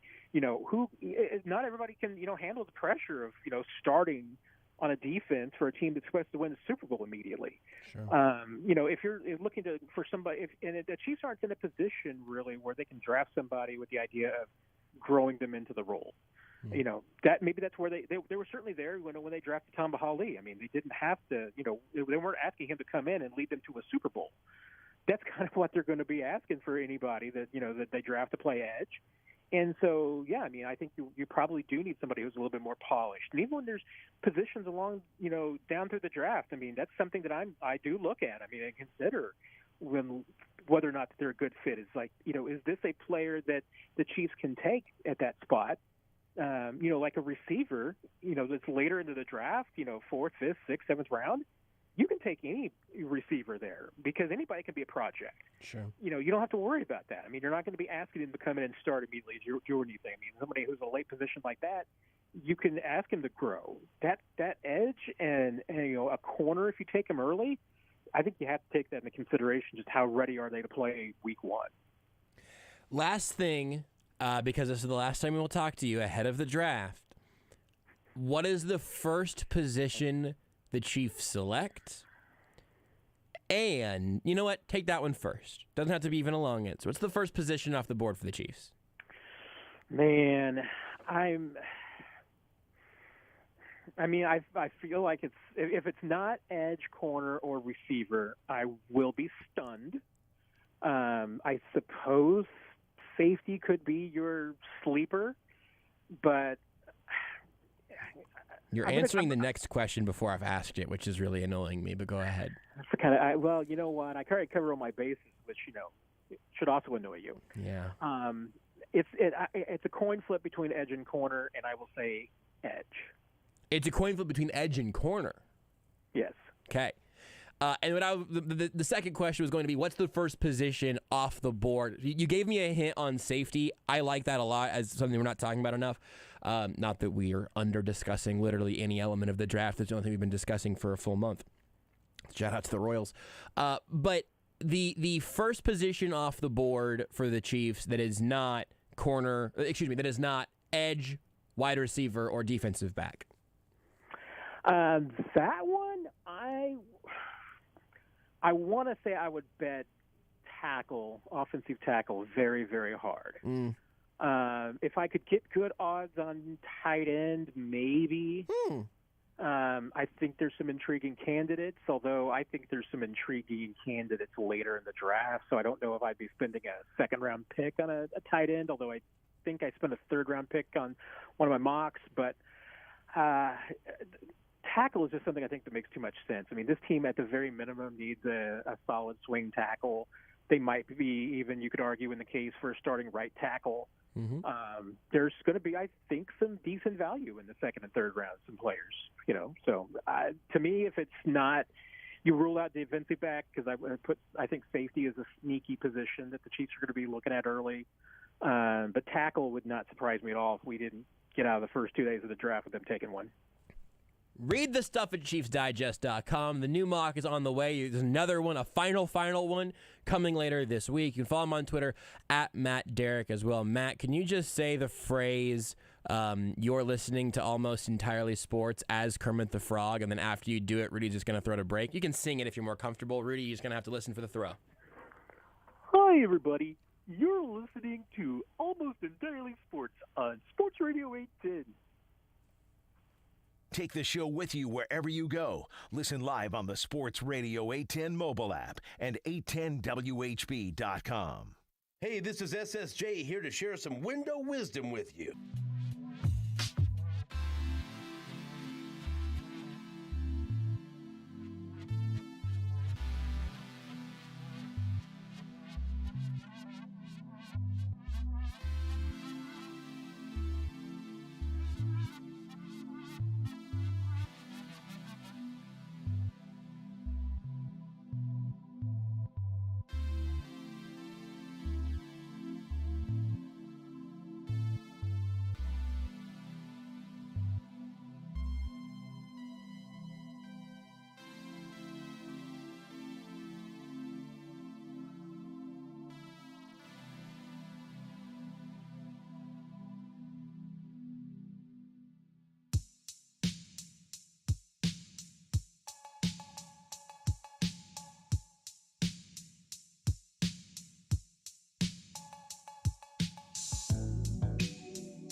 You're listening to Almost Entirely Sports Let me ask you a question. Come postseason time, who do you want? You want Blake Griffin or you want Melo? Blake Griffin. with Joshua Brisco You want Blake Griffin over Carmelo Anthony? on Sports Radio 810 WHB. So the Nets just got, thanks again to Kermit the Frog, by the way. The Nets just got swept by the Boston Celtics. If Beards was still with us to see this, I'm sure he'd be thrilled. I'm coming to you here as a Suns fan. I love Steve Nash. I've always loved Steve Nash. Love Steve Nash as a player. And whenever he gets fired by the Nets, I hope Monty Williams finds a spot for him on the bench. I really do. That's not a joke. That's all completely serious. I would be very happy if Steve Nash became an assistant coach for the Suns. He'll be busy commentating on Champions League soccer games again. He might literally just go be in the soccer world. He might be like, I've had enough, actually, of all of this nonsense. I'm going to go play where the ball stays on the ground for the most part. It's still wild to me that, like, where dribbling is with your feet instead of with your hands. Steve Nash's thing got into media, which a lot of former players do, right? And he was like, nah, I'm not going to go talk about the sport that I played. I'm going to go do soccer. He's incredible. So I say all of that. Also, apparently, this is from Anthony Slater on Twitter. That was the 30th playoff series of Kevin Durant's career, the first time his team was swept. And then this is the tweet from Roger Sherman that got me on the Steve Nash train. Roger tweeted, if the Nets move on from Steve Nash, some things they should look for in a new head coach. 1, someone who is good at coaching basketball. 2, a professional basketball coach. 3, a person who has coached a basketball game before. Just some different things they could try different next time. Yeah, but I mean, here's the thing. In an ideal world, you would absolutely check off those 3 boxes. Sure. But how many coaches out there can you just check off all 3 boxes, right? Sometimes you just got to take 2 or 3, right? Exactly. That's very good. I'm going to go through here. Someone's good at coaching basketball. Like, you know. So they did check 0 for 3 with Steve Nash. I just went and checked it again. Okay. That was not... So Steve Nash was 0 for 3 on those. Or maybe get somebody who's 1 for 3 next. Baby steps. Just someone who has ever coached basketball, period. Yeah, why not? I don't want this show to be a safe space for slandering Steve Nash, because every fiber of my being resents that. I just thought that tweet was funny, and sometimes the jokes overrule things. Is Amari Stoudemire still on the coaching staff? Maybe they should hire him because he has coached basketball. Wow, that's a great point. I don't think he is. Steve I don't know. Nash. I'm not sure. A lot of action on the Twitch, which always is very exciting. First comment here by followers, primes, and viewers on. Oh no, that was spam. Yeah, I got it. Yeah, they don't delete from the feed I was on. I was making a joke. But all of our Twitter action just being spam bots. There's actual content on the Twitch. So good job, Twitch, including like from. I'm going to say renal tab. If it's pronounced like, I don't know, if it's pronounced differently, you're going to have to tell me. Sorry, man. Or not, man. I don't know. He just blue text. It's hard for me to read on the screen, and then it's not phonetic. So I don't know. I apologize in advance for getting everyone's usernames wrong. They said, go away, bots, but I would like to buy some friends. And then Kuthalis on Twitch said, feel free to send me $20. And if there's anything that the 810/AES Twitch streams can be for, taking advantage of each other, trying to make money off each other, feels like just a perfect thing to do. And is that not the core of friendship? I think it really is. S. Wallaby said there should be a slow clap Twitch emote for jokes like that. I'm going to assume that was about my crossing routes. Thank you, S. Wallaby, or anyone who would just allow me to embrace incredible comedy like that one. It was a good joke. Thank you. I got a good joke for you. Okay. Why was the hypno so energetic? Can you say that again? Yeah, it's a Pokemon joke. Okay. Why was the hypno so energetic? A hypno is a type of Pokemon. Yes. Why was the hypno so energetic? Yes.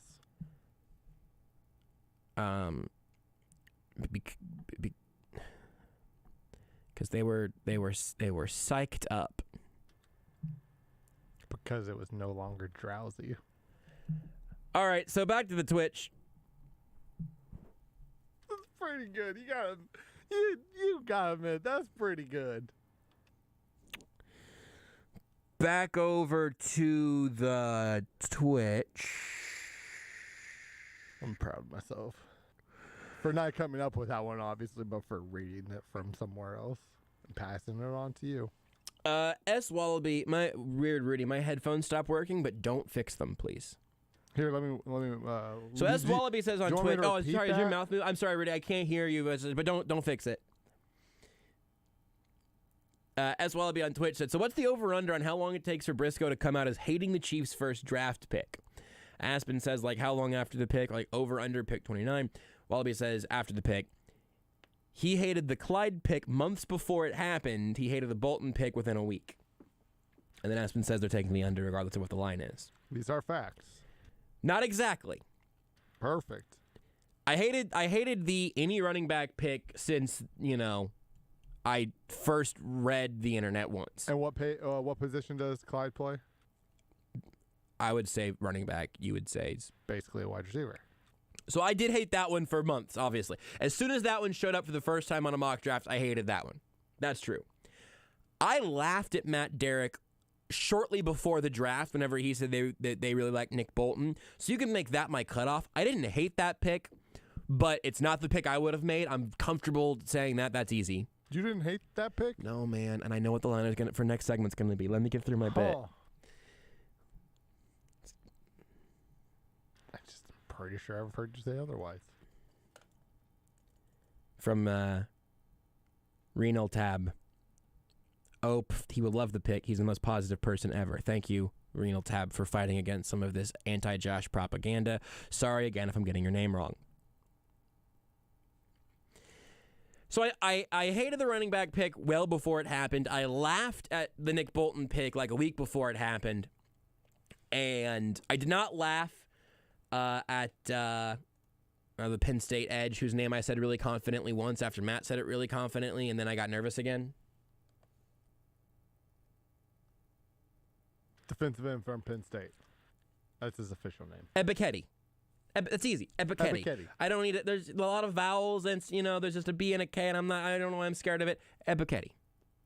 Easy. Matt, that was Matt's dropped name at the edge position here. Did not laugh at it. Actually kind of like that pick. Just would be a little surprised. Doesn't seem to fit all those molds for the Chiefs, but nobody at that spot's going to, so I'm interested. I didn't like the Breland Speaks pick.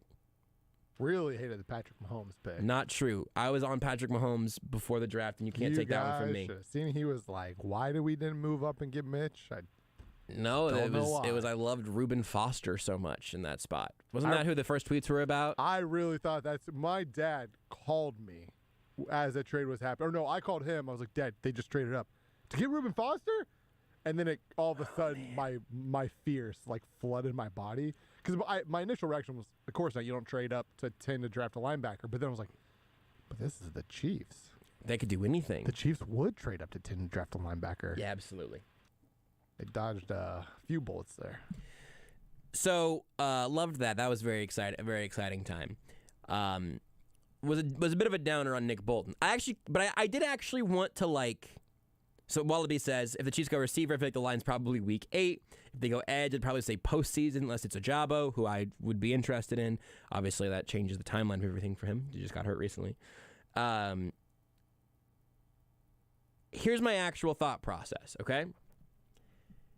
If they take one of the 6 or 7 receivers that would be at the top of my board, and they do it without moving up significantly, or if they move up a little bit and take one of the 3 receivers that I love, great. Then I'm not going to complain about it anywhere shortly within that time span. I'm a little more nervous about edge because it feels like there's a better chance that they just do something totally wacky there. I think there's a pretty good chance I'm not going to like whatever the trade-up looks like, although, again, I do understand that the mobility in the draft is worth something when you have all these picks.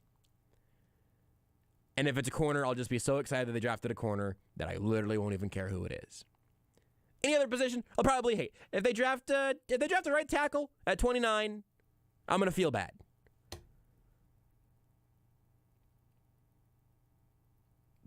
But, better than in years past. Just no running backs, no linebackers.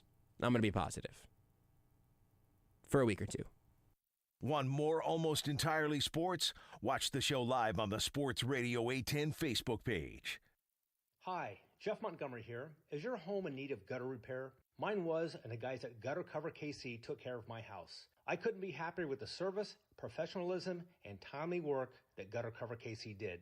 In this day and age, it's rare to get the service or knowledge you need. All of Gutter Cover KC's employees are in-house. No subcontractors. They will provide a fair price, lifetime no-claw guarantee, a first-class product, and the job done right. Go to guttercoverkc.com. That's guttercoverkc.com. Gutter Cover KC, they've got you covered. How long does it take to tackle a home project? With Angie, you could cross it off your list before this ad is over. Just tell us what you need.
You're listening to Almost Entirely Sports. I hate Nick Bolton, and I hate him because he's a Missouri Tiger. With Joshua Brisco. I hate Nick Bolton. On Sports Radio 810 WHB.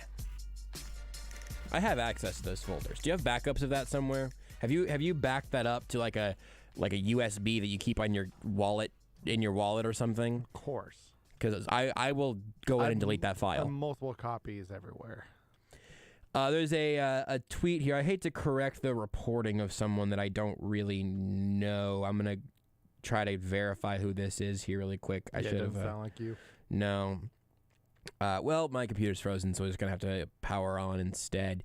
But it was a tweet from Landon Buford on Twitter. It said, Mavs fans serenading Rudy Gobert with Rudy sucks chants while he's at the line. And I hate to correct Landon on this, but they were actually just getting the podcast feed of the live listen feed of that Pokemon joke that Rudy was making.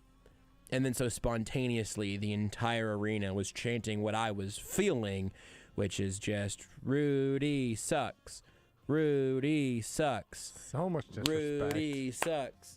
Rudy sucks. If I already played it, I would have essentially played Stephen A. Smith. Rudy sucks. Audacity Rudy sucks. You got 30 more seconds in you? Excuse me? 20? I don't like how this is going. You're not making it better. In about 5 more seconds, you're either going to realize that bit you were doing was really funny or totally on accident. And either way, it's going to be kind of a mess. David Lesky next. You are listening to Almost Entirely Sports with Joshua Brisco on Sports Radio 810 WHB.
You're listening to Almost Entirely Sports with Joshua Brisco. I got a woman to give me $50 because I told her I was Mike Sweeney, and she believed me. On Sports Radio 810 WHB.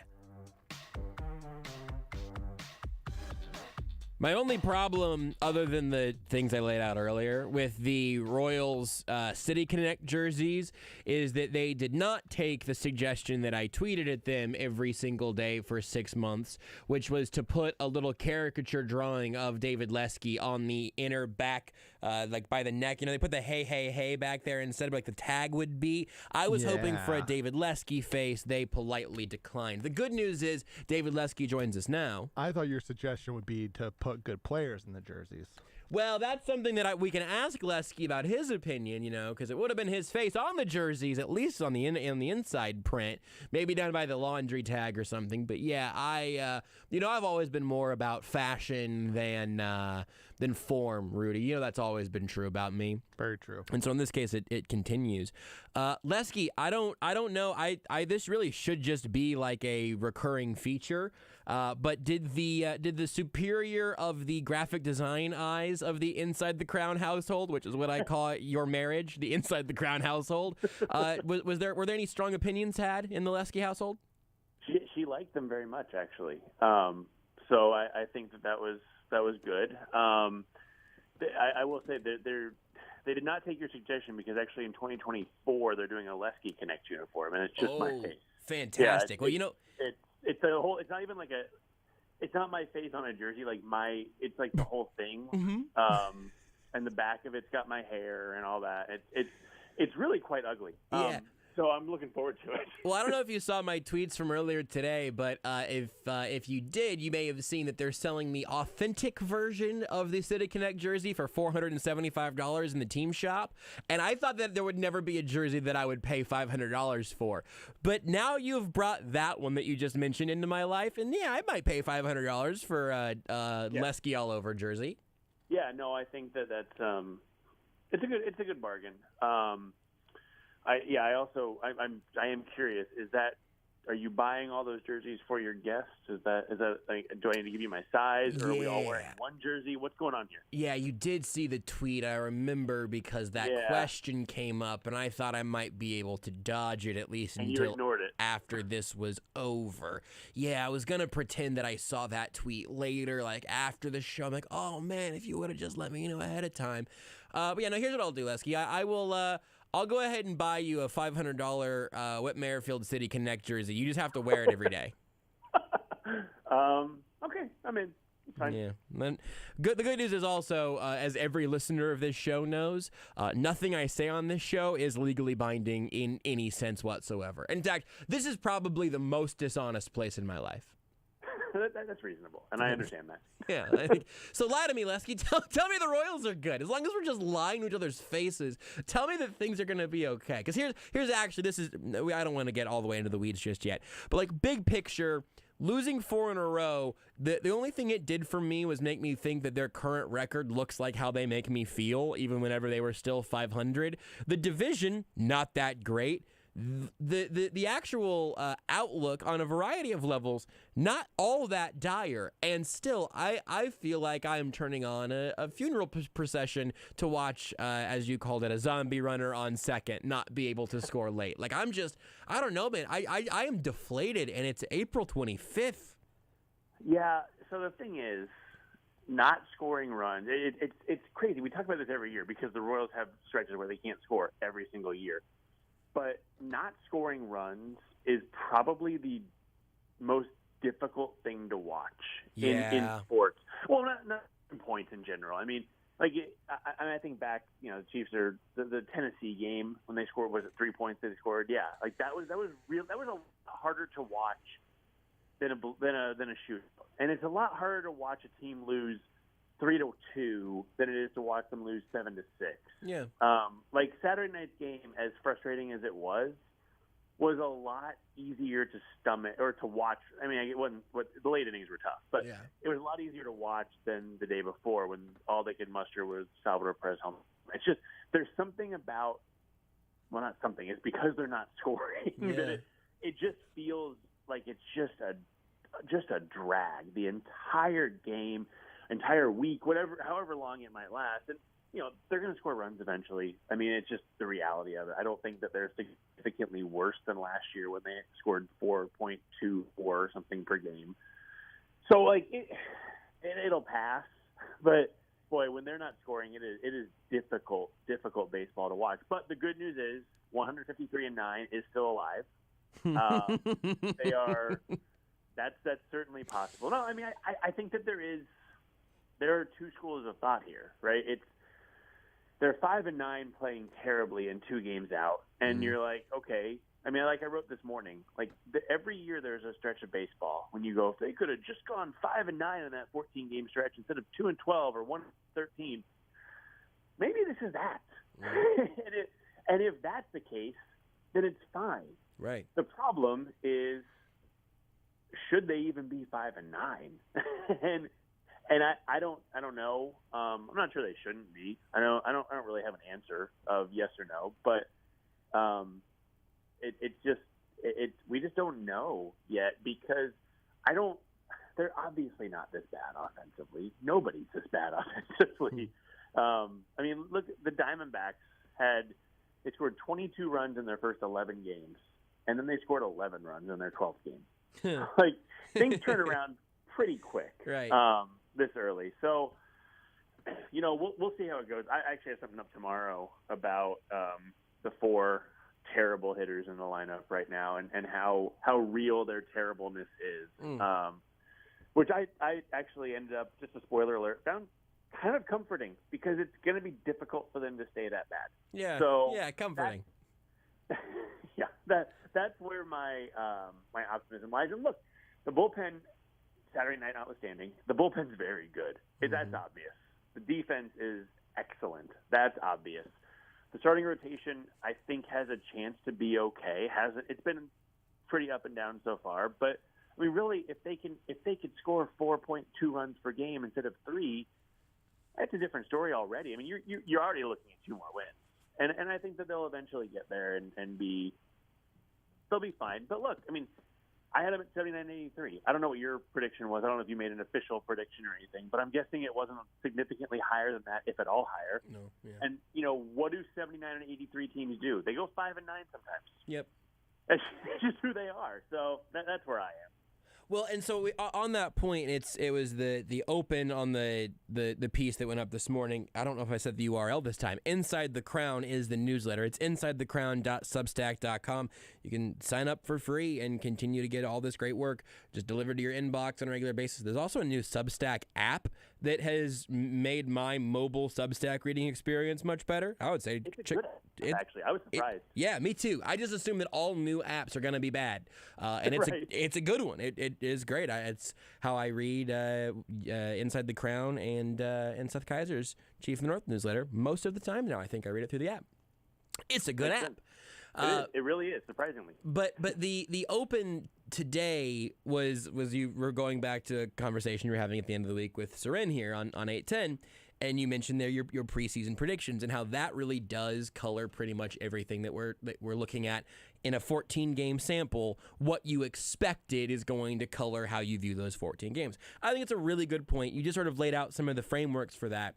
But if I take that to a maybe even farther zoomed out place and also float back to the place where Rudy has ended up in most of our recent conversations about the Royals, where are you at right now in terms of organizational expectations?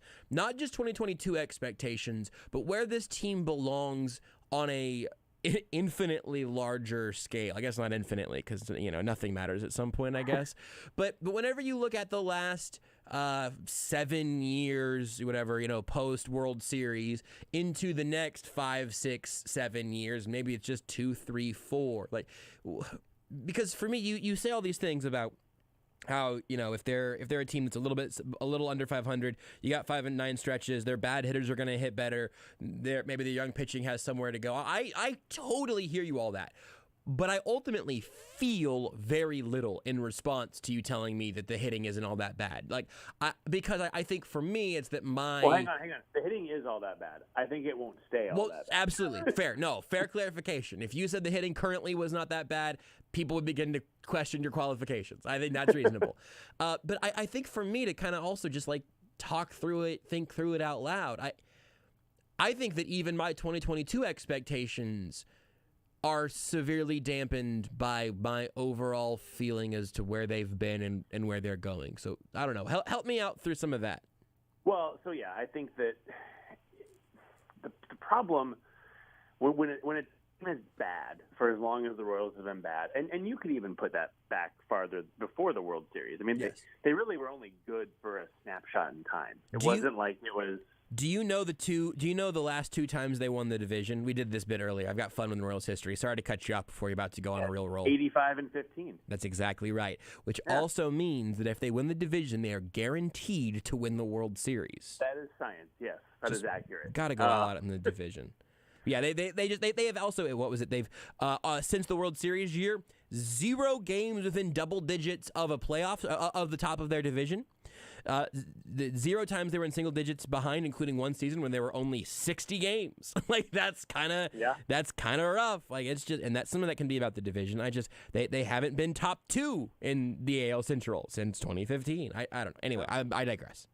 So what I was going to say is even if you go back farther and kind of just skip over 13 through even 16, because they weren't bad in 20, and even 2017. They weren't bad in 2017. They just weren't good.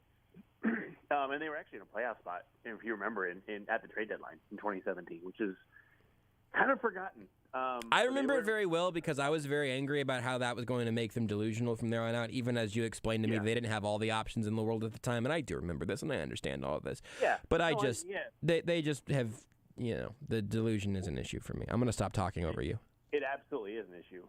But I think one of the things that makes it difficult, when you watch this team, it's kind of the same team you watched last year. Yeah. And the same team you watched in 2020, and maybe not so much in 18 and 19. They were really bad those years. But the same team from 17 and 16 and 2012 and 2011 and 2010. And so it's very difficult, I believe, to sit and watch a team that has been bad continue to be the same as they were when they were bad. It's like, why wouldn't you try something different? And I think that that's very fair. I think it's very easy to look at that and say they don't know what they're doing. And I'm not here to tell you they do know what they're doing, because I don't. I have plenty of questions. I'll say that. I have plenty of issues with the way this organization is run. The one thing that makes me not quite as close to the edge, I guess, is I appreciate that they have done a lot in the lower levels, in the minors in general, to change up a lot of what they've done. And I think that they did it too late, 100% too late. Made a lot of these changes after 2019. And then they kind of got just, the raw end of the deal in a way that it's hard to say that because, the world got a raw end of the deal in 2020. But, I mean, baseball and the minors especially got a really raw deal because they didn't get to do much of anything. I mean, they had their alternate site and all that. And so that stinks. But I think that we haven't really had the chance to see what a lot of these changes can do at the big league level yet. And so, I mean, you don't have to think back very far. I mean, go back to September of 2021 when you're watching these minor leaguers just hit the snot out of the ball at every single level, and you're like, okay, that's coming to the big leagues eventually, but it's still not here. Right. And that's where I feel like it's. I don't. This is really difficult for me because I don't think this regime deserves to have this opportunity, but they do. And if they're going to be here, I don't think we can judge them yet because the changes that have been made aren't at the big league level. Yeah. And so that's where there's a really difficult, it's this juxtaposition that's really it's hard to decide which side to be on, I guess, because like 15. I mean, Dayton Moore is the president of baseball operations, and not the general manager anymore. But I mean, let's be real. He's running the team. I think that JJ is doing a lot of the day to day and all that. But I mean, this is still Dayton Moore's organization, and it's been this is year 16. They've had 3 winning seasons, 4 500+ seasons if you count the 81 or 81 from 2016. I'm giving zero credit for a 500 season. That's fine. My point is, it doesn't matter. No, I know. If you do or you don't, it's not still enough. not good. Yeah. And so, like I said, should they be here? Probably not. They won a World Series. So you say, what have they done? Well, that's what they've done. But also, the goal is to win consistently. The goal is to win a World Series, but the goal is then to win 2 World Series and then 3. It's not to win 1 and say, well, we're good forever. And so that side of me is like, they shouldn't be here. There's no reason that they should be the ones in charge. It should have been a totally different group to come in. But then the other side says, well, they're here, and let's see what happens with this. And all we've seen so far from the minor league system with the new hitting instruction first is Bobby Witt Jr., who has struggled. And that also is one of those things that you look at and you're like, well, if that guy struggles, what's going to happen? And the reality is, we've talked about this a million times, rookie hitters struggle. Yeah. We watched Julio Rodriguez, and yeah, he had a couple of big hits against the Royals, but hitting under 200 also. He's got like 24 strikeouts this season. I mean, he's the number 3 prospect. This is not an uncommon thing. Stephen Kwan, those starts to careers don't happen for most players. Yep. Partially because most players don't get to face the Royals. That's a different story. But it's very difficult to go from AAA to the big leagues offensively, and I think that a lot of people overlooked that. We talked plenty about it. I think we were prepared for Bobby Witt to struggle a little bit at first, but I think it clouds people's minds and it puts a bad taste in their mouth. And I think that that's not entirely fair yet to make that judgment. But and then this goes back to the other side. What about the past has shown me that they can do it consistently? And there's nothing. So it's easy to get disenfranchised because of all that, I think. Yeah. But I see a lot of positives on the horizon, and the work they've done they've made some changes to the pitching development as well. They've gone much more analytics based. Again, you look at the results, and they haven't been great at the big league level. And, Alec wrote that article, I think, was it last week, maybe last Wednesday, Tuesday, Wednesday, whatever that was. Yeah. Talking about the high fastball. We talk about the high fastball all the time here. And how they're just not getting it done. And again, there's this 2 sides, because one, they know exactly what to do, but they're not doing it. And so it's like, well, I appreciate that they know what they're doing, but they don't know how to do it. It's very difficult. So I can understand saying, hey, this organization, this power structure is not getting it done and hasn't gotten it done. But again, if they're here, at least we got it. So, I mean, we don't have a choice. It's not like we can say, well, nope, we're changing things out. We don't get that choice. But right. I could see where it could turn pretty quickly, I guess, is what I'm getting at, in the longest way possible. I think that's all really good, and I'm not trying to break the glass and hit the button that says clean house every step on down. I'm not even. I think Rudy is in a place of more frustration in that regard even than I am. I just find myself trying to figure out, and I think you just explained why this happens, breeding the indifference and whatnot. I just keep finding myself going, man, I feel like I'm rewatching a movie that I didn't enjoy that much the first few times. Why should I be excited about watching this? I don't know. Rudy, do you feel properly represented? Do you want to light something on fire? No, light something on fire. Make Lesky put it out. Again, and I think essentially Lesky mentioned this, but I guess to even not that especially with the pitchers, not that they're not developing at the big league level, not that they're not, or they're trying to continue to develop the big league level. There's no benefit to the change in how they're developing the young pitchers throughout the organization, but in a way, it almost feels like, and I'm sure I'm wrong about this, but it almost feels like it's too late for Singer and for Bubic and Daniel Lynch is obviously like, his last start was like promising. Same with Hernandez. I'm certainly not out on either of those two guys. I haven't seen, I guess, the big step that I was looking for in any of them so far. Yeah, that's fair. And I wonder about that. Like, is it? I guess is it too not too late for any of those guys to become good, but is the overhaul of the the development of pitchers, that they're going through the minors, like, I mean, can Brady Singer be affected by that at all? Because especially with Brady Singer, I just don't know what's happening. He's not pitching. I assume, like you said, he will end up in the minors to start. I just don't know what's happening with him.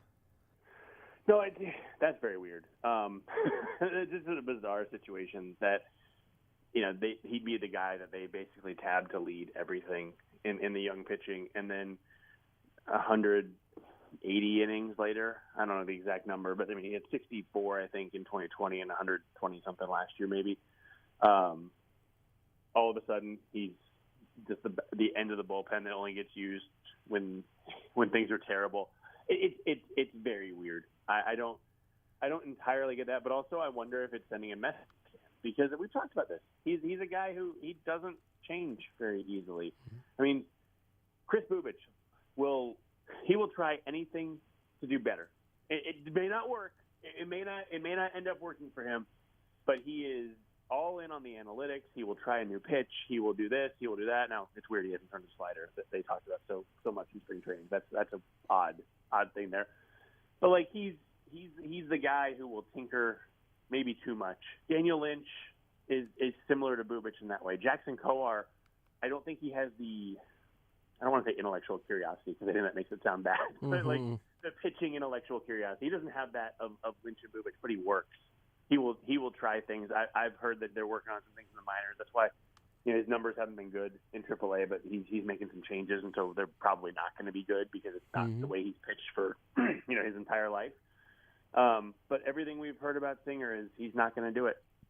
It's just he's not he does what he does, and that's that. And I wonder if they're maybe punishing him a little bit. I don't know. I think not to beat this dead horse, but R.I.P. Popeye. Pitching development doesn't stop in the minors, and you get to the majors, and I mean, you know where I'm going with this. They don't have the guy at the big league level. They simply do not have the guy at the big league level to finish that development out. It's very simple. I think we've seen time and time again that Cal Eldred can't do it. And I mean, I think in some ways it's a little unfair with these guys. I mean, think about, I mentioned Brady Singer. He hasn't thrown 200 innings at the big league level yet. Chris Bubic has not. He might be at 200. I'm not sure. I don't think he is, but I don't think he's gotten there. If he has, it's very rarely. Daniel Lynch has thrown like 95 big league innings. Carlos Hernandez is at like 110 or something. I mean, these guys are really early in their careers. We look at 2020 sometimes as a full season because they played all year, but it was a third of a season. And so that's part of it too. So I think we can get hung up on that a little bit and realize that maybe they need a little bit. They're not quite there yet because they haven't had a full season. Singer and Bubic have basically had a full season, and the rest of them are like half a season in to their big league careers, innings wise. So there's that to think about. But also, I just don't, at this point, I've been ragging on Cal Eldred for years. I don't know why continuing poor pitching would make me stop because I haven't been proven wrong yet. Yeah. I guess is what I'm getting at. So that's a problem. But hopefully there's a time when I'm on with you guys and I'm like, you know what? Cal Eldred deserves to punch me in the face because I'm an idiot. But we haven't gotten there yet. I mean, I am an idiot, but he doesn't deserve to punch me in the face yet. No, and I'm just saying I wouldn't I wouldn't start scouting for plastic surgeons just yet. Like, I feel like that might be a step ahead. Also, you mentioned Brady Singh. I was curious what the actual number was. 196.1 total innings pitched. So at this season's rate, he ought to go ahead and hit 200 sometime in May of 2027, which is pretty exciting. With that, semi-tongue-in-cheek, semi-serious thing. By the way, before you go on real quick, I wonder when he goes to AAA, because I think it's pretty obvious he's one of the guys. I'm going to take you to the AAA path thing here in a second, so you do what you got to do, but I want to come back to that. I was just going to say, I wonder if people are still going to be upset about the service time that the game they didn't play with him in 2020. Oh, I haven't thought about anyone's service time in a while now, and thank you for bringing that back. Also, I really feel so good about this baseball team, Lesky. Like, you can tell how awesome I feel. But I'm just gonna go. I'm gonna go shock jock here and to say you've predicted, Lesky, that about a week from right now, at least one, probably two, potentially three pretty big names in the Royals pitching staff are going to be going to Omaha. I actually, now in non-shock jock mode, would like for you to explain to people why that is going to become a necessity, and then also how you've kind of ended up predicting the names that you did in today's newsletter. Yeah, so, I mean, the roster goes down from 28 to 26. That's one of those things you don't say in the tweet, so they have to click through, you know what I mean? Like that right there. Just a little tip from me to you. I predict that 3 arms will be sent down to Omaha. Here's why. And then you click it, and, like, legally they have to. I should have done that. You're right. I made it really bad. I didn't do it on clickbait today. Yeah, you just text me anytime you need a little clickbait, little SEO sort of massaging. You just let me know. Okay, I'll get you on speed dial. I appreciate that. But yeah, I mean, right now the rosters are at 28. They go down to 26 on after May 1st, so before the game on May 2nd. And I think they actually play on May 2nd now because they have the makeup game from the Cardinals. So with that, there will also be a maximum number of pitchers allowed on the roster. Currently, there is no maximum, and they have 16 pitchers, which the maximum will be 13. So 3 pitchers are going to have to go down at point between now and next week this time, or before this time even. So you look at the roster and who's going down. Well, it's obviously not Greinke. He doesn't have options. But it's not Greinke. Keller. Lynch is pitching pretty well. Hernandez had a better start. I mean, he's not going down. I think he would have been a candidate if he had pitched poorly. But you look in the bullpen. Who's not pitching? It's Brady Singer. He's thrown at 3 2/3 innings this year. Is that right? Am I don't think I'm forgetting anything. I think it's legit 3 2/3. It's 3 2/3. That's right. Yeah, 3 2/3. So, I mean, come on. This is a guy you want pitching. Whether you actually believe in him or not, you want him pitching to at least become potential trade bait. So I think he's a fairly obvious choice. Then it becomes less obvious, but I think that you're looking at Chris Bubich has had 3 bad starts. Even his good start, he walked 6 guys and he couldn't get through the 5th. Like, I believe in Chris Bubich more than a lot of people. I think I did not realize there was Chris Bubich hate out there that there is, but people really don't like him. He's actually been the best of all the young pitchers. He's been similar to Casey Mize in his career, if you want to be find some misery-loving company with the Tigers. But I think that they need to get him right. He's clearly out of whack mechanically. It's honestly probably a pretty easy fix that's much easier done in the minors. And they just brought up Ronald Bolaños, which, I mean, he might be the guy. Maybe they send him back to Omaha and they roll with Bubich. But Bolaños was pitching really well in Omaha. I thought he looked good the other night. He didn't pitch very long. But I think Bubich goes. And then Jake Brent, clearly there's something wrong with him. Clearly, I don't know if it's physical, mental, both, whatever. But the guy can't throw strikes. He walked 4 in a row in a tie game. And it's the 3rd time he's been brought into a tie game and given up and put the Royals behind this season. 14 games. Now they're 4 games under 500. If they win 2 out of those 3, what are they? 7-7. So I mean, you can pin a lot of blame on Jake Brents right now. So I think he's the guy to go down too. And he was a big part of the bullpen last year. But now they've got Amir Garrett and Gabe Spire has looked really good. That's 2 lefties. They don't need Jake Brents to continue to have a dominant bullpen. So I think it's those 3 because they have to send 3 down. And I mean, if you look around, who are the other options? There's not. I mean, I guess you could send down Dylan Coleman, but guys, that's tough. It's hard to send that down, and he hasn't been bad. Yeah. I mean, Colin Snyder, I thought would have been the option, but he's been so good that you can't send him down now. So you start to run out of choices, and to me, those 3 make the most sense. I just wanted to even have people ready for that. So now you know in a week there's gonna be some of that, and we're all gonna be talking about roster size. But there's something to mentally prepare for. And then when the Royals have to throw 7 relief pitchers every day, they're really gonna be feeling it. That's a great point. Maybe Singer should stay up just so he can come in and play mop-up duty in the 3rd inning of the 2nd start after the roster comes down. Well, I think that's why we had Taylor Clark. Actually, by the way, Taylor Clark has not been bad. Surprisingly pretty decent. I did not like that signing, but he's been pretty good. Cal Eldridge is going to punch you in the face, I guess. Clearly he's look, that's proof. They turned Taylor Clark around, so that means that Cal Eldridge gets to beat me down. So look, will you just mark that so you have it at least, Rudy, just in case there's ever a time where it offered that ability? When the Royals win the 2025 World Series and Cal Eldridge is standing there holding that trophy.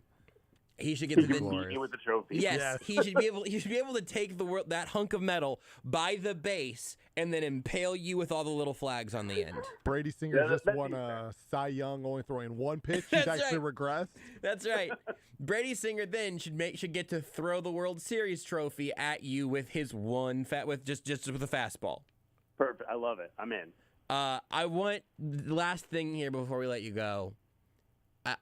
Look, there's a lot of stuff. If you've stuck around for half an hour of all of this breakdown, there's like literally a 0% chance you would not be thrilled to read the Inside the Crown newsletter every day. So again, InsideTheCrown.substack.com for all Lesky's work there. If you want to get a little bit of hope about Carlos Hernandez, you can do that there. I'm sorry, I meant Carlos Santana. Actually, both of them. Yeah, they're both. I actually had some positive things about both of them. I think that's the first time I've gotten the Carlos's last names mixed up this season, so the season's officially begun. I meant Carlos Santana. You've got some Carlos Hernandez stuff, but I want you to tell me what you are currently getting from Whit Merrifield. He smiles, right? His sprint speed is still very good. Yeah, he's running fast. Strikeout percentage is very really good. Nice play in right field the other day. Yeah. The outfield jump surprised me a little bit. Yeah, great. I was surprised by that. He made a nice play at second. What about as a hitter? Well, what you're getting from him is an opportunity to wait for the next hitter to bat, I guess.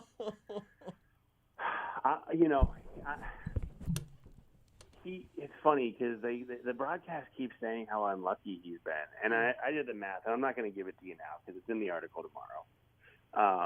There you go. See? No, that's good. That clickbait. That's good. Also, I think it's knowing your medium. Numbers are hard on the radio. It's easier to read numbers. You're right. But I mean, the point is, no numbers, just vibes. His average doesn't go up very much, even if you say, okay, if he's, StatCast has all the expected stats. Even if you say, if he's gotten to those numbers, they still don't make the overall line good enough. It's better, but better is not good. Always, sometimes it is. But the biggest concern that I have, he has not shown any ability to hit a good fastball. And I don't know if you're aware of this, but pitchers throw fastballs. I'm a big Brady Singer fan, so I'm just finding out that pitchers throw things other than fastballs. Well, you're right, yeah. He throws a slider, so I think you need to step off. I'm sorry. I took the joke too far. I'm big baseball nerd, big serious baseball nerd. Lesky's. Let me put on my glasses. He throws a slider. I know! But yeah, I honestly don't remember what the exact number is, but he has not done well against fastballs this season. If you want to be encouraged, he hit like 337 against fastballs, 92 plus last year. So you feel like a guy didn't just completely fall off in 6 months, and maybe he could just be going through something. The problem is he's 33, and it used to be that his slumps were 4 to 6 games, and now they're apparently 14+ plus games and counting. You just don't know. He's going to come out of it eventually because the odds are that he will. And I say that not with any proof, just because you feel like he won't be this bad forever. But I'm really concerned about the fastballs. That gives me a lot of worry. The truth is, there are three things he shouldn't be doing. He shouldn't be playing every single day. He shouldn't be playing right field. He shouldn't be at the top of the lineup. And there are three things he is doing. He's playing every day. He's playing right field. He's at the top of the lineup. I mean, that's a problem. He needs to be at the bottom of the order. He needs to get some rest. I think if he got some rest, you might see some better production. Which of those three things is going to change first? Because it seems like those are not only three things he's doing right now, but three things that he might still be doing in August.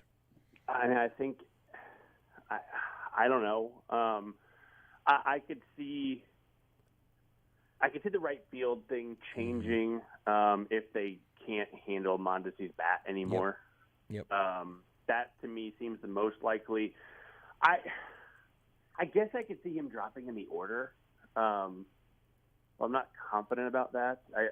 I could see him hitting like 6 sometime. So one of those two, but I mean, you're right. He's apparently his contract forces him to hit at the top of the lineup and never sit a day. So his contract also guaranteed for no reason. It's incredible they gave him such extreme no trade clauses every step along the way. Also, that's wild. I can't believe they did that. Yeah. Well, what I love about the Royals, maybe we can leave it at this because this is the cheeriest note I can give you. I love that when they make a mistake, they don't just double down on it. They don't just triple down on it. They quadruple down on it. They say, you know what, we made a mistake, but we're going to make it worse. I promise you that. Go ahead and mark that one also, Rudy, because I feel like that. I think Lesky just found the one thing that almost entirely sports and the Royals have in common. It's just if we make a mistake, we're gonna make it 17 more times until we've convinced you we did it on purpose the first time. Lesky, I appreciate it. I said earlier today that my favorite pieces of Royals related content over these last couple of weeks have been the newsletter, have been Alex aforementioned great work, and have been the City Connect uniforms, and none of those things are actual Royals baseball. But I do appreciate you doing your part. InsideTheCrown.substack.com, where Lesky absolutely refuses to double down on his mistakes. Thank you, Lesky. Yeah, I'll talk to you guys soon. Man, it is crazy to me how much I do truly love talking to David Lesky and how much talking to him makes me feel better. But talking about the Royals makes me feel so much worse sometimes that at the end it's just a net neutral. Did you know you can listen to Almost Entirely Sports anywhere, anytime? Well, you can. Just search for Almost Entirely Sports wherever you get your podcasts. Do you still deal with neck or shoulder problems after working around the house or going to the gym? Hey, KC, this is Jack Johnson from The Shift on ESPN Kansas City to tell you that you don't have to suffer through that pain anymore. Active Family Chiropractic on 135th and Antioch in Overland Park is the place to go for fixing any of your nagging aches and pains. I've gone to Dr. Kurt Welter for shoulder problems, and within weeks, I had no more chronic pain. Don't hesitate to call today at 913-681-6013. Stop dealing with the pain and go in today to Active Family Chiropractic on 135th and Antioch in Overland Park. Want to impress your friends this grilling season? Then bring the heat. Pain is Good hot sauce and barbecue sauce does just that while providing great flavors. Pain is Good pepper-specific sauces will tell you which pepper is bringing the heat. Made from the finest all-natural ingredients, a large variety of flavors to choose from. Pain is Good hot sauces and barbecue sauces are perfect for backyard barbecues and tailgating. Pain is Good hot sauce and barbecue sauces can be found in Price Chopper, Hy-Vee, and other regional grocery and specialty stores throughout the Midwest. Made right here in Kansas City. The truth is in the taste. With PatriotSoftware.com, accounting and payroll, keep your time and money. Mike Capel here, serial entrepreneur. While starting my first of 5 successful businesses, I foolishly did my own accounting. I stuck the more difficult tax forms in a drawer for later, which caused the tax man to cometh. That little mistake took an entire team of accountants weeks to prevent the tax man from clubbing me. Moral of this story? Use Patriot's accounting software because it's easy, and tell your accountant to use the same accounting software you use.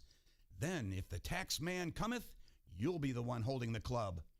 Go to PatriotSoftware.com. Use promo code RADIO and get 2 months of accounting software free. That's patriotsoftware.com. PatriotSoftware.com. Accounting and payroll. Keep your time and money. The CFOs that get it, get it. The CFOs that don't.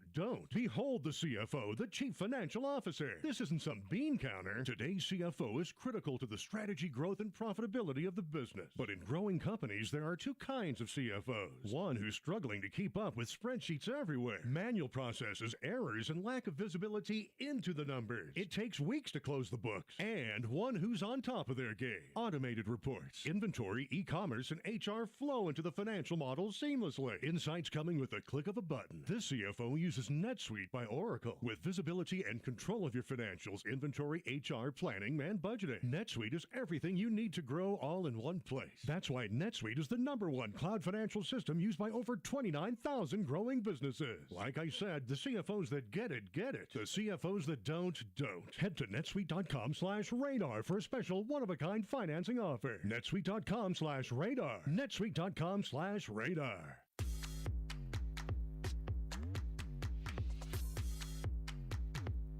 This is Almost Entirely Sports with Joshua Brisco. All right, so we thought we would have real baseball at this point, and we don't yet. On Sports Radio 810 WHB.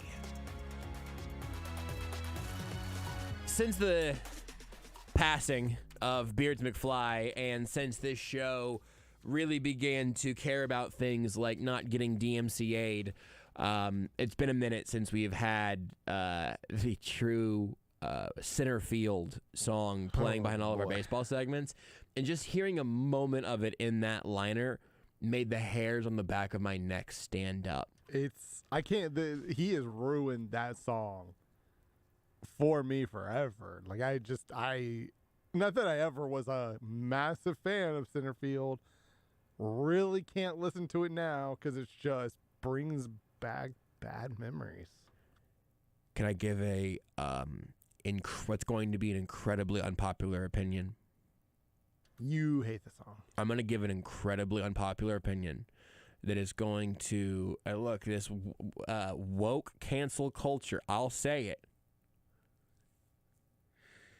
This might be the thing that brings me down. I've always liked that song, and I still like that song. I think Center Field is a fun song. I don't listen to it on Spotify or whatever. I think that's fine. But as a song that is literally just a song about a game, I think it kind of still slaps. When I hear those claps, it's a little PTSD. It just takes me to a place I don't want to be. It's not Rudy, the song's fault. Rudy, I hear you. It has nothing to do with the song. It's not the song's fault, okay? You are valid. It's not Mr. John Fogerty's fault. It's John Fogerty. Almost a Mr. Springsteen. It's not Mr. Fogerty's fault. He made a fine song I listened to plenty of times growing up. I can definitely belt the words to it. It's just I'm a white male in his 30s, so it's in my DNA. I was born with the lyrics to Center Field and Journey. Don't Stop Believing. First words ever were just the lyrics to Don't Stop Believing. It was just that right. Song, it's just that in my song I can't listen to anymore. Yeah, that's fine. I'm in my 30s, so that song was just in. I'm a white male in his 30s. It's in there. It was just born in my DNA, right? That's right. It's like breathing. I don't even necessarily like the song, but it's just in my DNA. But I hear that clap, and I just assume the worst is about to come. Yeah, I get it. I understand. I assume the monster is coming out. That I understand. I'm afraid. I have a similar reaction of, oh man, is this going to be incredibly cursed? But if I heard it in a stadium or on a radio, or as that's why I'll be on Twitch says, I've listened to it on Spotify multiple times, mostly because of this show. Sorry. I am sorry. This song, I'm looking at the lyrics to Center Field really for the first time ever.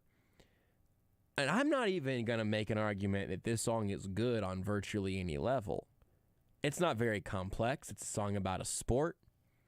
Well, I beat the drum and hold the phone. The sun came out today. We are born again. There's new grass on the field. Around in third, I'm heading home. It's a brown-eyed, handsome man. Anyone can understand the way I feel. Is he saying that he is a brown-eyed handsome man, or there's a brown-eyed handsome man catching as he's heading home? I don't know. Nothing wrong with he's just staring deeply into the eyes of the catcher. Of a brown-eyed handsome man. No, I just hadn't ever. Again, I'm reading the lyrics for the first time out loud. I think that's how it goes with a lot of songs, right? Like, you know the lyrics, but you don't.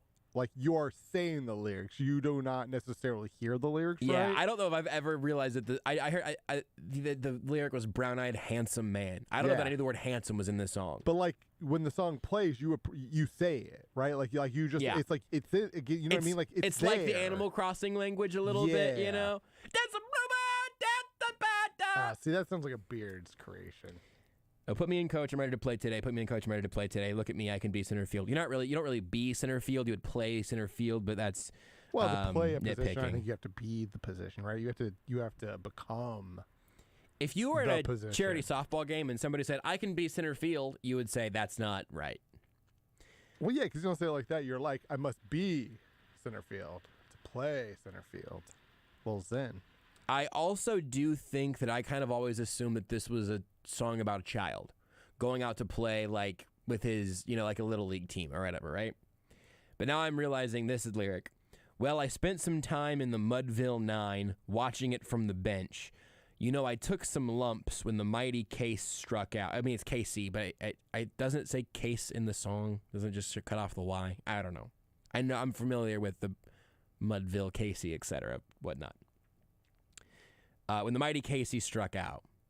So say, hey, Willie, tell Ty Cobb and Joe DiMaggio, don't say it ain't so, you know the time is now.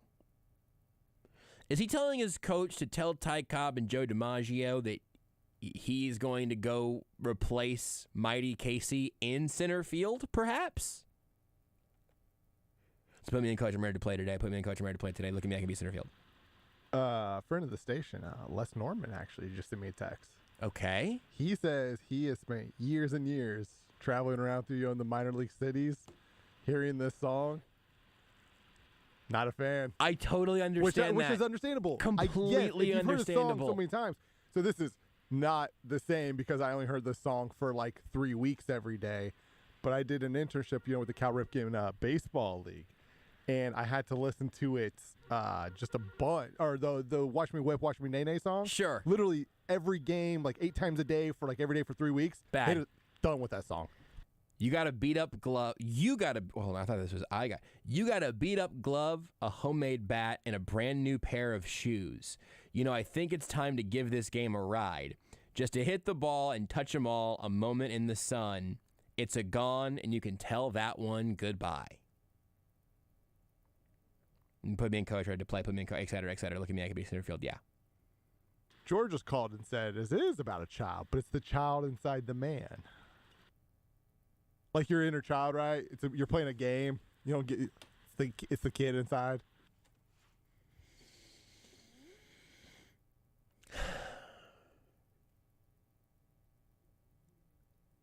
Huh. Why is the man's eye color and handsomeness important? I would like to, please, Rudy, if you can work on this. If anyone within the sound of my voice here knows John Fogerty, I would love to do a 45-minute long, we can do like an episode of Song Exploder. I just want to sit down with John Fogerty and just break down this song. This terrible song for an hour. I still like it, but it's bad. Which is how I hope you feel about this radio show more often than not. Take the show with you wherever you go. Listen live on the Sports Radio 810 mobile app and 810WHB.com. Kansas City's hometown sports station, Sports Radio 810 WHB. It'll be similar to what we did in the games that Tyreek couldn't play in. We have a lot of size in that receiving room that we haven't necessarily had in the past. Sir and I kept it, myself and Brett, kept it wide open with Patrick, but it's important that they see that part. That's part of this game. When you want the latest on your favorite teams, tune into your hometown radio station, Sports Radio 810 WHB. Hey, Kansas City, it's Jeff Briggs with Victory Chrysler Dodge Jeep Ram, home of the Victory Effect. Our pledge to drive down vehicle pricing for the city we love. The Start Something New sales event kicks off 2022, and interest rates remain close to all-time lows, plus trade values are bringing more than ever. It's a great time to buy. We know it's hard to find a replacement, but did you know if you custom order a new vehicle at Victory, you get to play best ball with the factory incentives? That's right. Get an accurate upfront price quote when you order today, and if the rebates are better when the vehicle arrives, the extra savings goes right in your pocket. It's a simple process, and we can show you how easy it is to customize a new vehicle and have it shipped directly to you, complete with your name personalized on the window sticker. And don't forget, if you have a trade, we buy your car at top dollar regardless of if you purchase a new vehicle from us or not. Visit us at Kansas City's only automotive outlet mall, the Legends Auto Plaza, on the southeast corner of 435 and Parallel, just east of Nebraska Furniture Mart, or online at victorymotorskc.com, where our first price is better than their last. Mother's Day will be here soon. Come to Shane Company for a beautiful gift of fine jewelry. Your gift will be a love note, a thank you, a recognition of everything Mom does without expecting anything in return. For holding me close and drying my tears. For tying my shoes and calming my fears. For making us pancakes and planning our days. You're the very best mom in so many ways. Your gift to Mom will remind her of your love. And at Shane Company, we have many ways to create a personalized gift. You can have a special message inscribed on an engravable style, or create a one-of-a-kind necklace stacked with meaningful charms. We can also help you create a ring or a necklace with birthstones to represent each family member. Or pick her favorite colors. Your Mother's Day gift will be a love note, something beautiful that she can wear every day. Now you have a friend in the jewelry business. Shane Company and shaneco.com. Preparation is not an option. It's a necessity. Putting in the time doesn't mean you get to reap the reward right away. The grind will prepare you to take the path of those who went before you. But to make it farther, it takes more to be next. Be part of the action and witness the next wave of stars on the PGA Tour. The Advent Health Championship comes to Blue Hills Country Club, May 16th through the 22nd. For more information, check out adventhealthchampionship.com.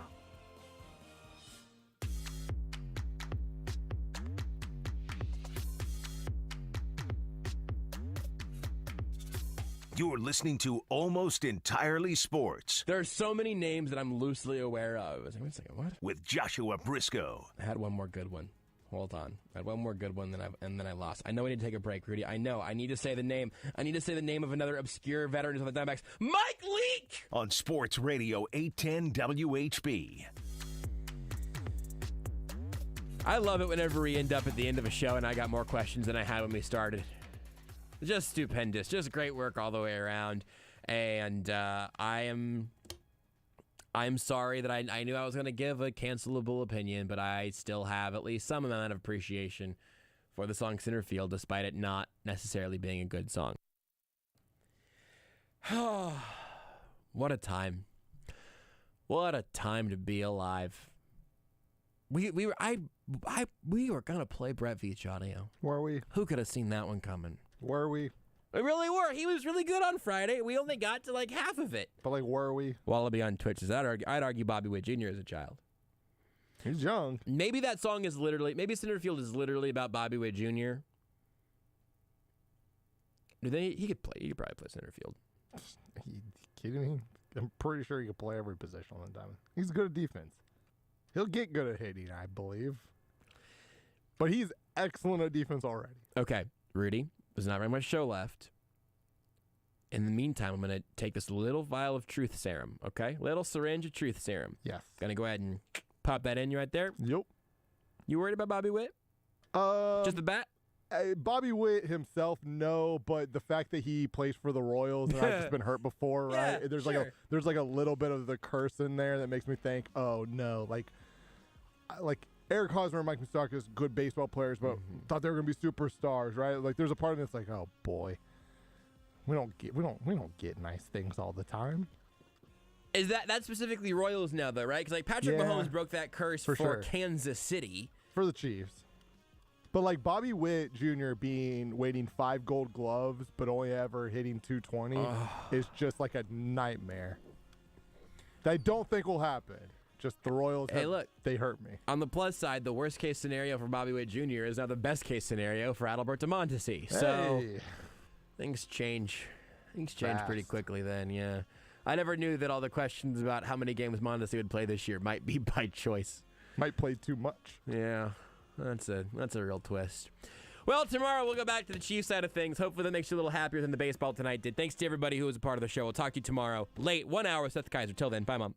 You're listening to Almost Entirely Sports with Joshua Brisco on Sports Radio 810 WHB. Save big money on your next project with 11% off everything at Menards. Zinsser Smart Coat will give your walls a fresh, updated look. It's a paint and primer in one with ultra smooth coverage, superior adhesion, and exceptional washability. Right